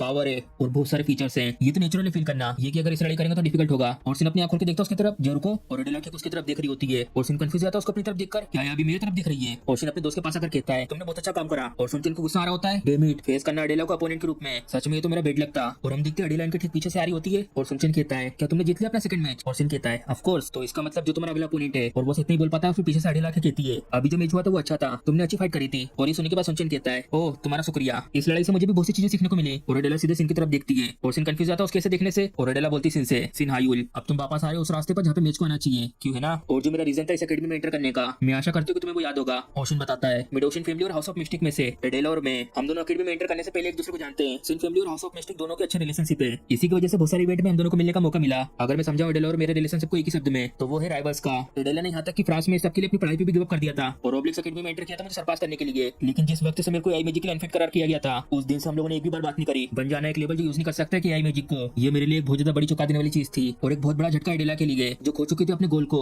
एज अ राइवल के रूप में। ओशन कहता है एडेला से एडेला अभी इस समय में इतना वर्दी नहीं हूँ तुम्हारा गोल खिलाने के। और एडेला कहती है वेल इसके बारे में पता चल जाएगा जब हम लोग फाइट करेंगे। और एडेला के जाने के बाद सुनचन कहता है हर्षन क्या तुम श्योर हो तुम रेडी हो ना इसके लिए? ओशन भी थोड़ा कंफ्यूज होकर कहता है आखिर किस लिए मुझे रेडी होना है? और सुनचन कहता है नहीं तुम इसके बारे में इसलिए तो नहीं पूछ रहे क्योंकि तुम्हें सच में नहीं पता है जो तुम्हारा अगला ओपोनेंट है वो है एडेला स्टारेट। ओशन हैरान आता है क्या? और हमारा सीन शिफ्ट होता है अगले दिन, एडेला यहाँ पर आ चुकी होती है लेकिन अभी भी सीन आया नहीं होता है। और आसपास में ऑडियंस में स्टूडेंट बोलते हैं हे आखिर शिन कहाँ पर है? कहीं वो डर के मारे भाग तो नहीं गया? इंटरव्यू के समय तो वो बहुत ज्यादा बोल रहा था अपने मॉडिफाई मैजिक के बारे में, लेकिन देखकर ऐसा लगता है वो सब सिर्फ बोलने की बातें थी। क्या ये ऑब्वियस नहीं है? साथ से पता चल गया होगा कि वो जीतने पाएगा है एडेला के सामने। और इंस्ट्रक्टर इंतजार कर रहे होते हैं, एडेला देखती है इनकी तरफ और इंस्ट्रक्टर कहते हैं चलो टाइम खत्म हो चुका है। रूल के हिसाब से जो एडेला स्टार फील्ड है वो जीतती है। और तभी सीन आके कहता है जो रुको मुझे माफ करना, मैं थोड़ा सा लेट हो गया। और इंस्ट्रक्टर कहते हैं शेन आखिर तुम कहाँ पर थी इतनी देर से? नहीं, इसके पीछे का कारण मैं बाद में सुनूंगा, अभी के लिए जल्दी यहाँ पर आओ। मैं तुम्हें बिल्कुल भी टाइम नहीं दूंगा सांस लेने तक का भी। इसे तुम पेनल्टी समझो लेट आने के लिए। चलो अपनी अपनी पोजीशन ले लो। और ओडेला कहती है क्या मैं पूछ सकती हूँ कि आखिर तुम लेट क्यों हुए? ओशिन कहता है ज्यादा कुछ खास नहीं था, बस थोड़ी तैयारी करने में लेट हो गया। और ओडेला कहती है क्या तैयारी करने में? ओशिन मुस्कुराते हुए कहता है तुम बहुत ज्यादा स्ट्रॉन्ग हो ओडेला, तो इसलिए मुझे ये सब तो करना ही होगा जिससे कि मैं तुम्हें हरा सकूं। ये बहुत ज्यादा इंटरेस्टिंग लड़ाई होने वाली है। और ओडेला कहती है तुम लड़ाई के लिए तैयारी कर रहे हो और वो भी एक दिन के अंदर अंदर। ओशिन को देखकर मन में कहती है मैं फील कर सकती हूँ, अभी इस समय शिंजो मेरे सामने खड़ा है, वो कल से बहुत ज्यादा अलग है। क्या मैं ये एक्सपेक्ट कर सकती हूँ कि मुझे तुम्हारी असली पावर देखने को मिलेगी? ओशिन अपने हाथ को सामने लाकर कहता है चलो मैं तुम्हें एडवांस में कहता हूँ, तुम्हें शुरुआत से अपनी पूरी पावर को यूज करना होगा मेरे सामने। और इसी के साथ मैच भी शुरू हो जाता है। ओडेला जल्दी से एक लाइट की बॉल बनाती है और अपने हाथ से सामने की तरफ गन का पोस्ट करके कहती है फ्लेम इवोल्यूशन। वो लगातार 3 अटैक जाते हैं सिन की तरफ और सिन भी यूज करता है अपने विंड मैजिक को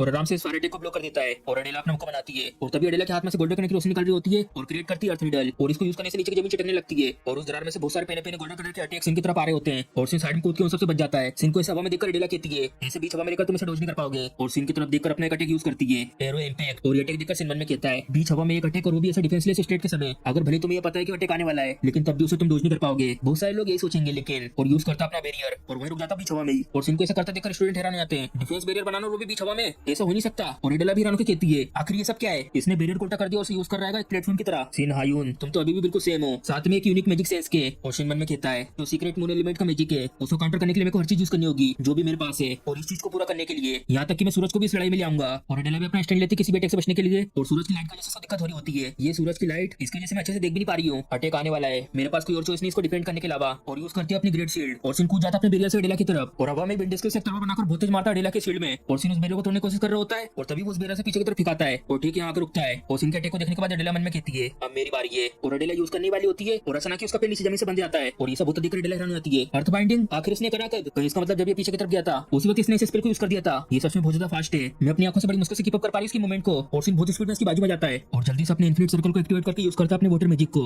और ओडेला भी जल्दी से अपने पैर को छुड़ाते हैं उन पत्थरों से और सिन यहाँ पर अपने 3 पानी वाले अटैक बना लेता है और उन सबको डॉल्फिन का शेप देकर ओडेला की तरफ भेज देता है। और ओडेला यहाँ पर शील्ड बनाते हैं उनको ब्लॉक करने के लिए और वो तीनों के तीनों अटैक बहुत स्पीड में टकराते हैं इसकी शील्ड से। और इस अटैक को देखकर ओडेला मन में कहती है जितना मैंने सोचा था इसने तो उससे भी ज्यादा चीजों को तैयार करके रखा हुआ है। और याद कर रही होती सिन के इंटरव्यू को मेमोराइज, इसमें सिर्फ थर्ड सर्कल या उससे नीचे वाले स्पेल को यूज कर सकते हैं एज अ फोर्थ सर्कल मेज। सिन बस पहले सर्कल के स्पेल को यूज कर सकता है और जो पहले सर्कल का स्पेल है वो मुझे इसे टेक डाउन नहीं कर सकता। और ऊपर से सिन का विंड अटैक आ रहा होता है और ठीक ओडेला के पीछे के टकराता है बहुत तेज। और ये सब देखकर ओडेला हैरान हो जाती है, आखिर से मौका कब मिला था अटैक बनाने का? जरूर को कहीं इसका मतलब इसने छुपा हुआ था इस मॉडिफाई मैजिक के विंड स्पेयर को शुरुआत से सूरज की रोशनी में। और इस अटैक की वजह से ओडेला भी धीरे धीरे जमीन पर आके गिर जाती है। और ओडेला के ठीक सामने आकर सिन कहता है क्या तुम ये भूल गई थी कि तुम किससे लड़ रही हो? ओडेला स्टारेट और इमेज देखकर इस वीआईपी रूम में टावर मास्टर की सेक्रेटरी कहती है इसकी बेटा लिस्टिंग तो जितना मैंने सोचा था वो तो उससे ज्यादा ऊपर की है। और टावर मास्टर कहते हैं जिस मोमेंट से उसने वो अर्थ नीडल वाले अटैक को डोज करा था उसी वक्त से सिन ने सब कुछ प्लान करके रख लिया था। सबसे पहले ओडेला के अटैक को डोज करके हवा में जाना और उसके बाद यूज करा बैरियर का प्लेटफॉर्म के रूप में जिसकी वजह से वो ऊपर तक जा पाया और अपने आप को सनलाइट के सामने रखकर ओडेला को अपनी तरफ देखने से रोका। और उसके बाद मेमोराइज का यूज करके अपने विंड स्पेयर को सेट कर दिया और जैसे उसने जमीन पर आकर उसको अटैक करा उसकी टेंशन फिर से सिन की तरफ आ गई और ऐसा दिखाया कि जमीन की लड़ाई अर्थ बाइंडिंग के साथ। और जैसे सूरज ओडेला के ठीक ऊपर आया सिन ने लॉन्च कर दिया अपने विंड स्पेयर को जो उसने पहले वहां पे लगा के रखा था और मुस्कुराते हुए देखते सिन के फादर की तरफ ये ग्रैंड मेजेगा पहले सर्कल के साथ। अब जाकर मुझे पता चला कि आखिर से टाइटल क्यों मिला है। और सिन के फादर कहते हैं लेकिन फिर भी आखिर में तो सिर्फ एक पहले सर्कल का मैजिक है, जरा देखो अब इस लड़ाई को। और ओडेला भी दोबारा खड़ी हो जाती है पूरे कॉन्फिडेंट के साथ और दोनों के दोनों आमने सामने खड़े होकर रेडी जाते हैं फिर से लड़ने के लिए। सिन के फादर बताते हैं भले इसके पास बहुत सारे मौके लेकिन फिनिशिंग ब्लो नहीं मार सकता, ये खत्म नहीं कर सकता इस मैच को। और यहाँ तक ओडेला ने अपने उस मैजिक को भी यूज नहीं करा है। और ओडेला सिन से कहती है सच में मैं बहुत ज्यादा खुश हूँ, तुमने मुझे याद दिलाया अपने पिछले समय की, अब मैं भी तुम्हें फेस करूंगा अपनी पूरी फुल पावर के साथ। और सिन भी अपना स्टैंड लेकर कहता है आखिरकार अभी आ चुका है। और बहुत सारी रोशनी निकलती है ओडेला की तरफ से और सिन बताता है इसके बारे में the ultimate moon attribute the house of mistake का अल्टीमेट मैजिक और उसे कहते हैं हालो। और एक बहुत बड़ा सा मैजिक सर्कल बन जाता है ठीक ओडेला के ऊपर और इसकी वजह से सिन के आसपास की जमीन भी टूट रही होती है और पूरे एरिया में रोशनी से फैल जाती है इसकी वजह से। और ये सब होता देख सिन के फादर उठ रहे होते हैं और इनको ऐसे जाते देख टावर मास्टर कहते हैं क्या तुम अभी से जा रहे हो? और सिन के फादर बोलते हैं जो लड़ाई है वो ऑलरेडी खत्म हो चुकी है, अब कोई जरूरत नहीं इसको और ज्यादा देखने की। और उसी वक्त रीना से आवाज आने लगती है, सेक्रेटरी सब देखकर कहती है नहीं ऐसे नहीं हो सकता। और टावर मास्टर भी हैरान होकर कहते हैं ये चीज। और सिन के दोस्त का मुंह खुला का खुला रह जाता है और ओडेला भी बहुत हैरान होकर कहती है ये नहीं हो सकता।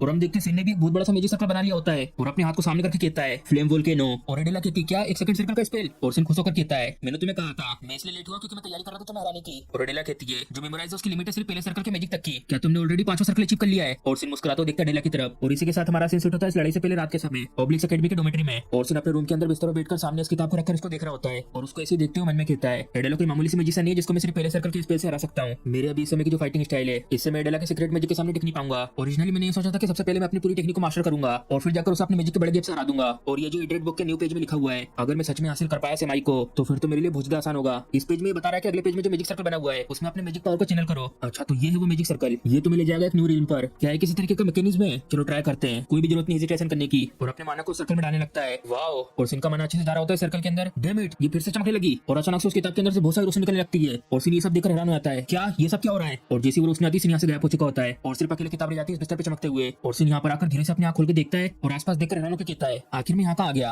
और तभी सबके बीच पीछे से एक जना के कहता है, आपका स्वागत है the page of first trial में, मैं अल्फा हूँ फर्स्ट ट्रायल पेज की गाइड मैनेजर। और सिन देखता है पीछे मुड़ के उसकी तरफ और उससे कहता है, क्या फर्स्ट ट्रायल पेज। और अल्फा कहती है, हाँ ये जगह एक पेज है फर्स्ट ट्रायल का एड्रेड बुक के अंदर। और ये सुनने के बाद सिन भी चुप जाता है, क्या उस बुक के अंदर। और आसपास देखकर मन में कहता है, ये कोई दूर की जगह नहीं जहाँ पर मैं टेलीपोर्ट होकर आ गया हूँ, बल्कि ये जगह उस किताब के अंदर का स्पेस है, ये तो अनबिलीवेबल है। और अल्फा कहती है, इस ट्रायल में हम ये टेस्ट करते हैं कि जो तुम्हारी सेमी है वो पूरी तरीके से रिलीज हो रही है नहीं। चलो ट्रायल शुरू करने से पहले इसके बारे में तुम्हें कुछ जानकारी देती हूँ। अगर तुम पास कर दे तो 18वें पेज को बिल्कुल अच्छे तरीके से, तो जो 31वां पेज है वो अपडेट हो जाएगा और इसी के साथ में तुम्हारे पास सेकंड सर्कल के मैजिक की इन्फॉर्मेशन आ जाएगी। और ये सुनने के बाद मन में कहता है, तो इसका मतलब मुझे ट्रायल को पास करना होगा अगले सर्कल के रास्ते में जाने के लिए। और अल्फा कहती है, चलो इसी के साथ जितनी भी इन्फॉर्मेशन थी मैंने तुम्हें बता दी है, तो फिर क्या शुरू करें इस ट्रायल को। और सिन कहता है, ऑफ कोर्स चलो अभी समय स्टार्ट करते हैं। और अल्फा भी अपनी आंखें बंद करके झुके कहती है, मैं समझ गई, चलो फिर हम शुरू करते हैं पहले ट्रायल को। और ये बोलने के बाद अल्फा धीरे गायब हो रही होती है और सिन बहुत ज्यादा हैरान होता है उसके गायब होता देख। और मन में कहता है, मैंने बिल्कुल भी नहीं सोचा था कि ये ह्यूमन होगी, लेकिन मैंने ये भी नहीं सोचा था कि एक मैजिकल एंटिटी होगी। और फिर आवाज आती बटेनियो की और वो सिन से कहता है, तो चलो फिर अब मैं तुम्हें ट्रायल के बारे में बताता हूँ। और ये आवाज सुनकर सिन कहता है, ये तो मेरी टीचर की आवाज है। और उसके बाद हम देखते हैं इस क्रिस्टल को और बटेनियो के बारे में बताता है। जो नाम है इस क्रिस्टल का वो है एलिमेंटल माना लाइट। ये क्रिस्टल अभी पूरी तरह से कंप्लीट नहीं हुआ है, इसे पूरी तरह से कंप्लीट करने के लिए इसके अंदर 4 माना एट्रीब्यूट जो एक साथ मिक्स है। तुम्हारा टास्क ये है कि तुम्हें प्यूरीफाई करना है इस क्रिस्टल को पूरी तरीके से। और ये सुनने के बाद सिन हैरान के मन में कहता है, प्यूरीफाई करना है क्रिस्टल को और वो भी पूरी तरीके से। ये जो एलिमेंटल माना लाइट क्रिस्टल है ये बहुत ही ज्यादा नाजुक क्रिस्टल है, अगर इसके अंदर के मानों को मैनिपुलेट करना है तो बहुत ज्यादा संभल के करना होगा, क्योंकि जो क्रिस्टल इसके अंदर 4 टाइप के माने एग्जिस्ट करते हैं और वो सारे के सारे केओटिक स्टेट में है। और यहाँ मुझे इसे प्यूरीफाई करना है। ये तो बिल्कुल ऐसा जैसे कि रेत, नमक, शक्कर और काली मिर्च जो एक साथ सबके सब मिक्स है, उन सबको मुझे अलग करना है। क्या है किसी तरीके का मजाक है? ये तो साफ साफ सिर्फ वही कर सकता है जिसने मास्टर कर लिया है हार्ट इंटेंट को। लेकिन ये तो मानना पड़ेगा कि ये बहुत ज्यादा इंटरेस्टिंग होगा। और यूज करता अपने हार्ट इंटेंट को और चेक करता है इसके अंदर के माना को, सारे के सारे एक साथ मिक्स होते हैं पूरी तरीके से और उन सबको फोकस करके 4 अलग अलग भागों में बांट देता है। और सिन पूरी कोशिश कर रहा होता है इसको प्यूरीफाई करने की। और ये सब करते हुए मन में कहता है, फोकस करो। और अच्छे से इन चारों एट्रीब्यूट को अलग अलग कर देता है। और ये सब करने के बाद अचानक से क्रिस्टल में से आवाज आने लगती है और एक झटके के साथ पीछे जाकर टकराता है। और इतना करने के बाद मन में कहता है, डैम इट, अगर माना थोड़ा सा भी इधर होता है तो एक क्रिस्टल शॉक वेव छोड़ता है। तो इसका मतलब ये मुझे कह रहा है कि और अच्छे से मुझे केयरफुल होकर करना होगा। ऐसे माना को अलग करने का ट्राई करना जो ऐसे होपलेसली मिक्स होकर रखा हुआ है, इसको अलग अलग करना आसान नहीं है। लेकिन मुझे लगता है मेरे को एक आइडिया आ गया है कि इस चीज को कैसे करना है। जितनी भी बार मुझे करना पड़े मैं बार बार ट्राई करूंगा और उसके बाद बिना मुझे टाइम का पता चले मैं लगातार इसे बार बार करने का ट्राई करने लगा। और उसमें छोटी सी भी एक कमी होती थी तो मुझे फिर से शुरुआत से स्टार्ट करना होता था। और ये मैंने बहुत बार लगातार अनगिनत बार कर लिया था और फिर आखिरकार मैंने ये कर दिया। एलिमेंटल माना लाइट और बेटेनियो की वजह आती है, कांग्रेचुलेशन तुमने पास कर लिया इस ट्रायल को, मेरे सक्सेसर। हुसैन भी बहुत ज्यादा खुश होता है करने के बाद, तुमने मास्टर कर लिया हार्ट इंटेंट को। अब मैं इसे अपडेट कर दूंगा बुक ऑफ इटरेट में। अब तुम्हें एक टेक्निक मिली है साथ में सेकंड रिंग की टेक्निक के, जिसका नाम है वेविंग द रेजोनेंस रिंग। और सिन की सबके बाद आंख खोलते अपने बिस्तर के ऊपर। हाँ तो क्या मैं वापस आ चुका हूँ और जल्दी से बुक को खोलकर टेक्निक को चेक करता है। चलो आखिरकार मुझे एक सेकंड सर्कल की टेक्निक मिल चुकी है, लेकिन मैच के शुरू होने से पहले मैं डेफिनेटली सेकंड रिंग को मास्टर करूंगा। और उसके बाद हमारा सिन प्रेजेंट में शिफ्ट होता है सरीना में और डेला अपनी टेक्निक यूज कर रही है सिन के ऊपर, जिसकी वजह से सिन के ऊपर बहुत ज्यादा प्रेशर आता है और उसकी नीचे जमीन पूरी टूटने लगती है। और जिस जगह पे सिन खड़ा था वहां पे पूरा का पूरा एरिया टूट जाता है। और ये सब देखकर सिन का दोस्त कहता है, डैम इट, ऐसा लगता है अब सिन का खेल खत्म हो चुका है। और ये टेक करने के बाद डेला कहती है, जो मैच है ऑलरेडी खत्म हो चुका है। और मन में कहती है, ऐसे सोचने की इतनी कम टाइम में इतना ज्यादा स्ट्रांग हो जाएगा। सिन हायुल, आखिर में तुम एक्जैक्टली में हो कौन? लेकिन ऐसा लगता है अब तुम सिर्फ कितने कर सकते हो। वो जीनियस जिसके ऊपर मेरी इतने सालों से नजर थी, अब ऐसा लगता है वो यहाँ पर बिल्कुल भी नहीं है। और डेला यहाँ से जाने लगती है तभी अचानक से एक बहुत तेज आवाज आती है और पीछे मुड़ के देखती है, क्या आखिर किस तरीके की आवाज थी? और सिन की आवाज आती है, second circle, resonance activate, darkness blind. और एक साथ अपने दोनों हाथों में 2 एट्रीब्यूट एक्टिवेट करता है और पर्पल वाले की तरफ देखकर मन में कहता है, मिक्स करना है एक साथ 2 इन्फिनिट सर्कल को अपनी मन मर्जी से, जिसे मैं बना सकूं उसे अपने हाथ और पैर। और सिन को ये सब करता देखकर सिन के फादर और टावर मास्टर हैरान हो जाते हैं और सुनचैन भी बहुत ज्यादा चौंक जाता है। और अडेला मन में कहती है, आखिर ये मेरी आंखों के सामने ये सब क्या हो रहा है? और हम देखते हैं अडेला को जो इतना खतरनाक सा अटैक था उसको तो बड़े बड़े हाथ पकड़ के साइड में कर रहे होते हैं और सिन इन 2 बड़े बड़े हाथों को अपने हाथों के मूवमेंट से कंट्रोल कर रहा होता है। और सामने अडेला की तरफ उंगली करके कहता है, फ्लेम वोल्केनो। और अचानक से सिन को ऐसा करते देखकर अडेला भी हैरान हो जाती है और जल्दी से अपने डिफेंस मैजिक को एक्टिवेट कर रही होती है। और सिन कहता है, रेजोनेंस वर्स, और एक बहुत बड़ी मशीन गन बना देता है अपने मैजिक से और इस बड़ी सी मशीन गन को अडेला की तरफ करके स्टार्ट कर देता है। और अडेला हैरान के मन में कहती है, नहीं मैं सब ब्लॉक नहीं कर पाऊंगी। और अपनी आंखें बंद करके अपने हाथ को ऊपर करती है और उसके आसपास बहुत सारा माना घूमने लगता है। और मुस्कुराते हुए सिन से कहती है, तुम वापस आ चुके हो फिर से मेरा गोल बनने के लिए। और सिन की मशीन गन में से बहुत सारे अटैक जाते हैं अडेला के ऊपर और इंस्ट्रक्टर भी धुलटने के बाद देखते सामने की तरफ और हम देखते हैं अडेला अभी भी खड़ी होती है। और सिन के फादर वीआईपी रूम में थोड़ा आगे आके देखते हैं और अडेला धीरे धीरे जमीन पर गिर जाती है। और हम देखते हैं सिन ने अपनी बुलेट को कंट्रोल करके अडेला के सिर्फ चारों तरफ जमीन पे मारा होता है और उनमें से एक भी बुलेट टेस्ट नहीं करी होती है अडेला को। और इतना सारा मैजिक यूज करने के बाद सिन भी घुटने पर आ जाता है और इंस्ट्रक्टर अनाउंस करते हुए कहते हैं, ये मैच खत्म होता है और इसका विनर है सिन हायुल। और इसके बाद हमारा सिन वीआईपी रूम में शिफ्ट होता है। सिन के फादर यहाँ से जा रहे होते हैं और पीछे टावर मास्टर कहते हैं, क्या हुआ तुम ऑलरेडी जा रहे हो? और सिन के फादर कहते हैं, मेरी एक बहुत ज्यादा जरूरी अपॉइंटमेंट है। और ये सुनने के बाद टावर मास्टर कहते हैं, अच्छा तो ऐसी बात है। और नीचे अरीना की तरफ देखकर कहते हैं, तुम सच में इतने अच्छे नहीं है झूठ बोलने में। और इस सब के बाद सिन यहाँ आकर अपनी जगह बताते हुए कहता है, मैं तो बहुत ज्यादा थक गया। और बताता है 10 सेकंड इन्फिनिट सर्कल रेजोनेंस और इसी के साथ हार्ट एंड सर्कल का होना जो और ज्यादा बढ़ा देता है मैजिक को। और जो इम्यून एट्रीब्यूट है ये हाइब्रिड है मैजिक का, लाइट मैजिक की रेंज को कंबाइन करना और डार्क मैजिक की पावर को और बस एडजस्ट करना डार्क एलिमेंट की इंटेंसिटी को। डार्क एलिमेंट की इंटेंसिटी को एडजस्ट करके मैं आसानी से चेंज कर सकता हूँ अटैक रेंज को। और जो अडेला का हालो अटैक था उस अटैक को काउंटर अटैक करने के लिए मैंने अपने डार्क एलिमेंट मैजिक को यूज करा था, क्योंकि basically moon magic house of moon का एक सीक्रेट मैजिक है। ये कोई ऐसी चीज नहीं है जिसे कोई भी आसानी से यूज कर सकता है, लेकिन अच्छे से मैजिक स्ट्रक्चर को ऑब्जर्व करके मैंने बहुत ही ज्यादा ध्यान से सक्सेसफुली परफॉर्म करा माना मैनिपुलेशन को, द रेजोनेंस सर्कल, जो मुझे मदद करता है किसी ऐसे मैजिक को एनालाइज करने में जिसके अंदर का स्ट्रक्चर थोड़ा अजीब सा है। और इसी से मैंने पता करा मूनलाइट माना के अंदर के स्ट्रक्चर को, द एलिमेंट एंड माना लाइट। ये प्यूरिफिकेशन के साथ रिफाइन कर देता है मेरी माना कंट्रोल एबिलिटी को। बिना ऐसा एलिमेंट्स के डेवलप कराना इंपॉसिबल होता। और जिस सीन ये सब बताता है तभी यहाँ पर ये सब किसी को आते देखकर बहुत ज्यादा हैरान हो जाते हैं। और हम देखते टावर मास्टर आ रहे होते हैं अपने चश्मे को ठीक करते हुए और सिन के पास आकर कहते हैं, हे हायुल। और टावर मास्टर को यहाँ अपने पास आता देखकर सिन भी हैरान हो जाता है। टावर मेज के मास्टर, आखिर आप यहाँ पे क्या कर रहे हैं? और टावर मास्टर कहते हैं, मैं यहाँ पर आया तुमसे बात करने के लिए। सिन, हायुल। और टावर मास्टर और सिन यहाँ कर आमने सामने बैठे होते हैं। और टावर मास्टर सिन से कहते हैं, मुझे माफ करना तुम्हें उस समय परेशान करने के लिए जब तुम लड़ाई करने के बाद थके हुए थे। मैंने देखा तुम्हारा मैच, वो तो बहुत ज्यादा एक्सीलेंट बैटल थी। और सिन अपनी तारीफ सुनने का शुक्रिया करता है। टावर मास्टर अपने चश्मे को ठीक करते हुए कहते हैं, तो ठीक है मैं तुमसे डायरेक्टली पूछता हूँ, सिन हायुल, क्या तुम 5वीं सर्कल तक पहुंच चुके हो? और ये सुनने के बाद सिन हैरान हो जाता है और कुछ बोल नहीं पाता और मन में कहता है, हाँ जबकि मैं इसके बारे में सोच रहा हूँ। मैंने मैच के दौरान यूज करा था सेकंड सर्कल के मैजिक को। और ब्लू टावर मास्टर ये जरूर सोच रहे होंगे मैंने मेमोराइज को यूज करा है। अगर मैं यूज करता हूँ सेकंड सर्कल के मैजिक को तो ये तो नेचुरल है कि कोई भी थर्ड सर्कल का या फिर उससे ऊपर वाला, तो उनको तो ये जरूर लगेगा कि मैं 5वें सर्कल तक पहुंच चुका हूँ। और सामने टावर मास्टर से कहता है, नहीं मैं अभी तक नहीं पहुंचा 5वें सर्कल तक। और टावर मास्टर कहते हैं, अच्छा तो ऐसी बात है, तो चलो फिर तुम मुझे दिखाओ तुमने कैसे यूज करा सेकंड सर्कल के मैजिक को। और सिन कहता है, अगर मैं आपसे ये कहूं कि मैंने विजन मैजिक यूज करा है तो क्या आप मेरे पे भरोसा करोगे? क्यों करोगे क्या? और टावर मास्टर कहते हैं, विजन मैजिक, अगर ये विजन मैजिक की बात हो रही है तो ये एक ट्रांसफॉर्मेशन मैजिक है। हाँ तुमने ये चीज तो बताई थी लास्ट इंटरव्यू के दौरान। और सिन कहता है, हाँ वो ट्रांसफॉर्मेशन मैजिक है। और मन में कहता है, चलो अभी के लिए इस चीज को टालने के लिए इसके साथ चलते हैं। लेकिन फिर भी 18 साल की उम्र में 5वें सर्कल तक पहुंचना ये बहुत ज्यादा मुश्किल है। इस पर भरोसा करना, इससे बहुत बड़ा हंगामा हो सकता है न्यूज़ की दुनिया में। और इसके बाद जब मैं यूज करूंगा थर्ड सर्कल के मैजिक को तो प्रॉब्लम तो कहीं ना कहीं से आ जाएगी। मुझे इस चीज को अभी के लिए छुपा के रखना होगा। और टावर मास्टर कहते हैं, ये बहुत ज्यादा इंक्रेडिबल फॉर्म है विजन मैजिक का, लेकिन आखिर सबका लेना देना क्या सेकंड सर्कल के मैजिक से? और ये कहते से देखते सिन की तरफ कि उसका क्या रिएक्शन है। और सिन कहता है, वो जो मेमोराइज मैजिक है उसको मैंने इंप्रोवाइज करा है, इसकी वजह से ये सब कुछ छुपाया है। और सुनने के बाद टावर मास्टर हैरान होकर कहते हैं, क्या तुमने इंप्रोवाइज कर दी मेमोराइज मैजिक को? और हंसते हुए खड़े हो जाते हैं। तो ये भी एक तरीका ये सब करने का, सच में ये तो बहुत ज्यादा अमेजिंग है। और जल्दी से अपने हाथ को बढ़ाते सिन की तरफ और उसे कंधे पे रखे कहते हैं, मैं तो इंप्रेस्ड हो गया तुमसे, ऐसा हो नहीं सकता कि तुम मेमोराइज मैजिक की वीकनेस को इंप्रोवाइज न करो। और सिन कहता है सुनने के बाद, आपका शुक्रिया। और सिन तो बहुत ज्यादा हैरान हो जाता है टावर मास्टर की तरफ देखकर, ये लाल आंखें। और टावर मास्टर लाल आंखों से चेक कर रहे होते हैं सिन को। और सिन बिना हिले डुले ऐसे बैठे रहता है टावर मास्टर को देखते हुए। और सिन का दिल भी बहुत तेज धड़कने लगता है इस सबकी वजह से। इस सबके बाद टावर मास्टर स्माइल करते हुए कहते हैं, सच में ये सब देखने के बाद भी कि तुम्हारे अंदर 5वें सर्कल के मैजिक की कोई भी माना लाइन नहीं है, मैं अब श्योर हो गया उसको लेकर। जैसा सिन हायुल तुमने कहा था, देखने के बाद ऐसा लगता है कि तुम पहुंचे नहीं हो 5वें सर्कल तक। चलो तो फिर मैं चलता हूं यहाँ से, और बाकी सारी की सारी चीजें मैं एक्सप्लेन कर दूंगा रिपोर्टर्स को, जो मेरी ये जो लाल आंखें उनकी इन्फॉर्मेशन की मदद से। और सिन खड़ा होकर कहता है, आपका बहुत बहुत शुक्रिया, घर जाते हुए संभल के जाइएगा। और इस सबके बाद सिन भी चैन के सांस लेता है और खड़ा होकर अपने बालों को ऊपर करके कहता है, मैंने कभी भी इमेजिन नहीं करा था ये कि टावर मास्टर सब कुछ वेरीफाई करेंगे अपनी लाल आंखों से। और बताता है इसके बारे में, रेड जेड की मैजिकल आंखें, ऐसा कहते हैं इसके साथ जो ब्लू टावर मैजिक के मास्टर है वो अपनी इस मैजिकल आंखों से माना के एसेंस तक को देख सकते हैं। और ऐसा भी कहा जाता है कि पूरी दुनिया में बेस्ट डिटेक्शन मैजिक आंखें हैं। मुझे ऐसा लगता है कि मैं सिचुएशन में बाल बचाऊं क्योंकि मैं पकड़ने गया हूं टावर मास्टर के हाथों। बटेनियो स्टाइल मैजिक ये मेरा सबसे ज्यादा ग्रेटेस्ट सीक्रेट है, मैं इसको ऐसे रिक्लेस तरीके से रिवील नहीं कर सकता। और इसके बाद हमारा सीन सेट होता है एकेडमी के अरीना में। यहाँ पर सिन ने एक और स्टूडेंट को हरा दिया होता है बड़ी आराम से। और इसी के साथ अनाउंस होता है विनर है सिन हायुल। और इस मैच को जीतने के बाद यहाँ से गुजरता हुआ जा रहा होता है, तभी पीछे से अडेला के कहती है, जेरोको सिन। और जैसे सिन अडेला की बात सुनता है पीछे मुड़ के देखता है, अडेला आखिर तुम यहाँ पे क्या कर रही हो? मुझे लगा कि अब तुम पूरे 4 घंटे तक बाहर रहोगी, लेकिन तुम तो ऑलरेडी उठ के चल फिर रही हो। अडेला बोलती है, मैं अभी के लिए ठीक हूँ। और फिर सिन पूछता है, हाँ तो फिर किस लिए तुम्हारे यहाँ पर मेरे पास आना हुआ? अडेला बोलती है, वेल अगर कोई ज्यादा दिक्कत ना हो तुम्हारे लिए तो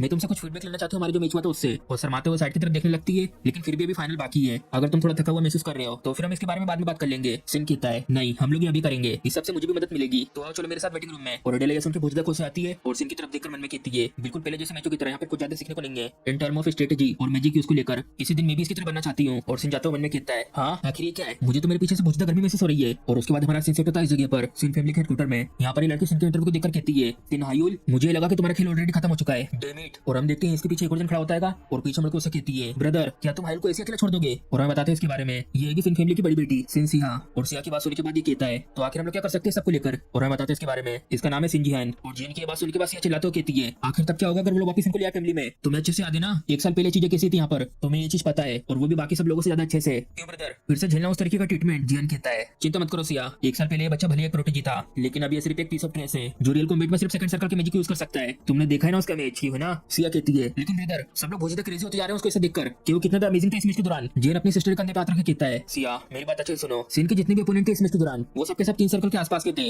लेकिन एक 4 सर्कल के मैजिशियन के सामने उसका जीतना इतना आसान नहीं होगा अगर वो ये सब कर भी लेता है। लेकिन जो उसकी सबसे बड़ी दिक्कत है वो ये है कि सिन एआई मैजिक के लिए फिट नहीं है और बस कैसे तैसे करके मैनेज कर रहा है, थोड़ी बहुत ट्रिक्स और फॉरबिडन मैजिक यूज करके। आखिर में तो सिन बहुत ज्यादा दूर है एक 4 सर्कल के मैजिशियन से, चाहे तुम कुछ भी कहो, इसका जो स्किल लेवल है वो बहुत ही नीचे आएगा। और ये सुनने के बाद सिया कहती है, अच्छा तो ऐसा है? हाँ ऐसी होना चाहिए, मैंने भी ये सेम चीज सोची थी, भले वो कितना भी ट्राई क्यों ना कर ले, वो आखिर में सिर्फ जमीन पे रहेगा, जो किसी काम का नहीं वो हमेशा ऐसा रहेगा। और अगर बाय एनी चांस उसकी तरफ से कोई भी खतरा है फैमिली के नेक्स्ट साइड को लेकर और जिहान अपने कप को तोड़कर कहता है, तो फिर हम लोग उसे संभाल लेंगे और इसमें कोई ज्यादा टाइम भी नहीं लगेगा। और उसके बाद हमारा सीन सेट होता है अरीना में। और यहाँ पर लड़के के बाद एक जन गिर रहा होता है जमीन पर और उसके गिरते से इंस्ट्रक्टर सिटी जाके कहते हैं, मैच खत्म होता है, जो चैंपियन है सेकंड ईयर के मिड टर्म का वो है सिन हायुल। और सब लोग चेयर कर रहे हो तो उसके लिए द प्रोडिजी वापस आ चुका है। ये तो बहुत ज्यादा अमेजिंग था, तुम तो बहुत ज्यादा कूल हो जैसे सोचा था सिन फैमिली से। वाओ ये तो इनक्रेडिबल है, एक फॉरबिडन मैजिक यूज करना एआई मैजिक को सरपास करने के लिए। सिन हायुल तुम तो एक सच में जीनियस हो। और यहाँ पर सिन का दोस्त सुनचेन भी चिल्लाते हो कहता है हायुल तुम तो भुजदा ओसम हो, तुमने सच में ये कर दिया, आप सब लोग रिकॉग्नाइज करेंगे तुम्हारी स्किल को। सिन कहता है सुनचेन संभालो अपने आप को। और यहाँ पीछे से कुछ लोग कहते हैं आखिर इस लड़के के साथ क्या है, ये कुछ भी नहीं अपने फोर्बिडन मैजिक के अलावा। और टीचर भी आके सिन को कांग्रेचुलेट करते हैं तुम्हारे होमरूम टीचर ग्रुप में मैं भी बहुत ज्यादा प्राउड हूँ। और सनचेन खुश होकर कहता है ओ तो इसका मतलब टीचर में पार्टी देंगे सिन के जीतने पर। सिन भी सिन के साथ छोड़ के कहता है सनचेन प्लीज। टीचर हंसते हो कहते हैं मैं ऑलरेडी प्लानिंग कर रहा था तुम सबको पार्टी देने की। और सनचेन खुश होकर कहता है चलो अब तो भुजदा बढ़िया है, आओ हमारे साथ में। सिन कहता है जय रुको, मुझे माफ करना इसके लिए, मैं सच में आना चाहता हूँ तुम्हारे साथ, लेकिन मेरी एक भुजदा इंपॉर्टेंट अपॉइंटमेंट है। सनचेन हैरान होकर कहता है क्या, कम ऑन ऐसा मत करो, जिसके लिए पार्टी रखी जा रही है वो वहाँ पे नहीं होगा तो आखिर ये पार्टी किस काम की। सिन बाय बाय करते हुए कहता है मुझे माफ करना लेकिन सच में भुजदा इंपॉर्टेंट है, मैंने एक भुजदा इंपॉर्टेंट प्रॉमिस करा था, मुझे माफ करना सनचेन। और सिन यहाँ इस जगह पर जाता है, यहाँ पर खड़े होकर सिन किसी का इंतजार कर रहा होता है। और यहाँ पर एक कार आती है सिन को ले जाने के लिए। बटलर उस उतर के कहता है हम एक्सपेक्ट कर रहे थे क्या पाओगे, फैमिली के सबसे छोटे बेटे, फैमिली के हेड आपका इंतजार कर रहे हैं, मैं आपको ले जाऊंगा वहाँ तक, आइए। और हमारा सिन होता है यहाँ पर सिन फैमिली घर पर। और सिन यहाँ इसके सामने खड़े होकर मन में कहता है पूरा का पूरा 1 साल हो चुका है जब से ये पता चला कि मैं आई मैजिक के लिए अनफिट हूँ। उसके बाद अपने कोल्ड फादर के साथ बगावत करके मैं पूरी तरह से शिफ्ट हो गया एकेडमी के डोर में। उसके बाद से इस घर में मुझे कदम रखने से मना कर दिया गया। और यहाँ आसपास देखकर कहता है ज्यादा कुछ चेंज नहीं हुआ है जब से, जैसा मुझे याद है सबका सब वैसे का वैसा है। और यहाँ इस गेट के सामने जाता है, यहाँ पर ये फादर आखिरकार मैं वापस यहाँ पर आ चुका हूँ। और अपने हाथ को आगे बढ़ाकर खटखटाता है गेट को।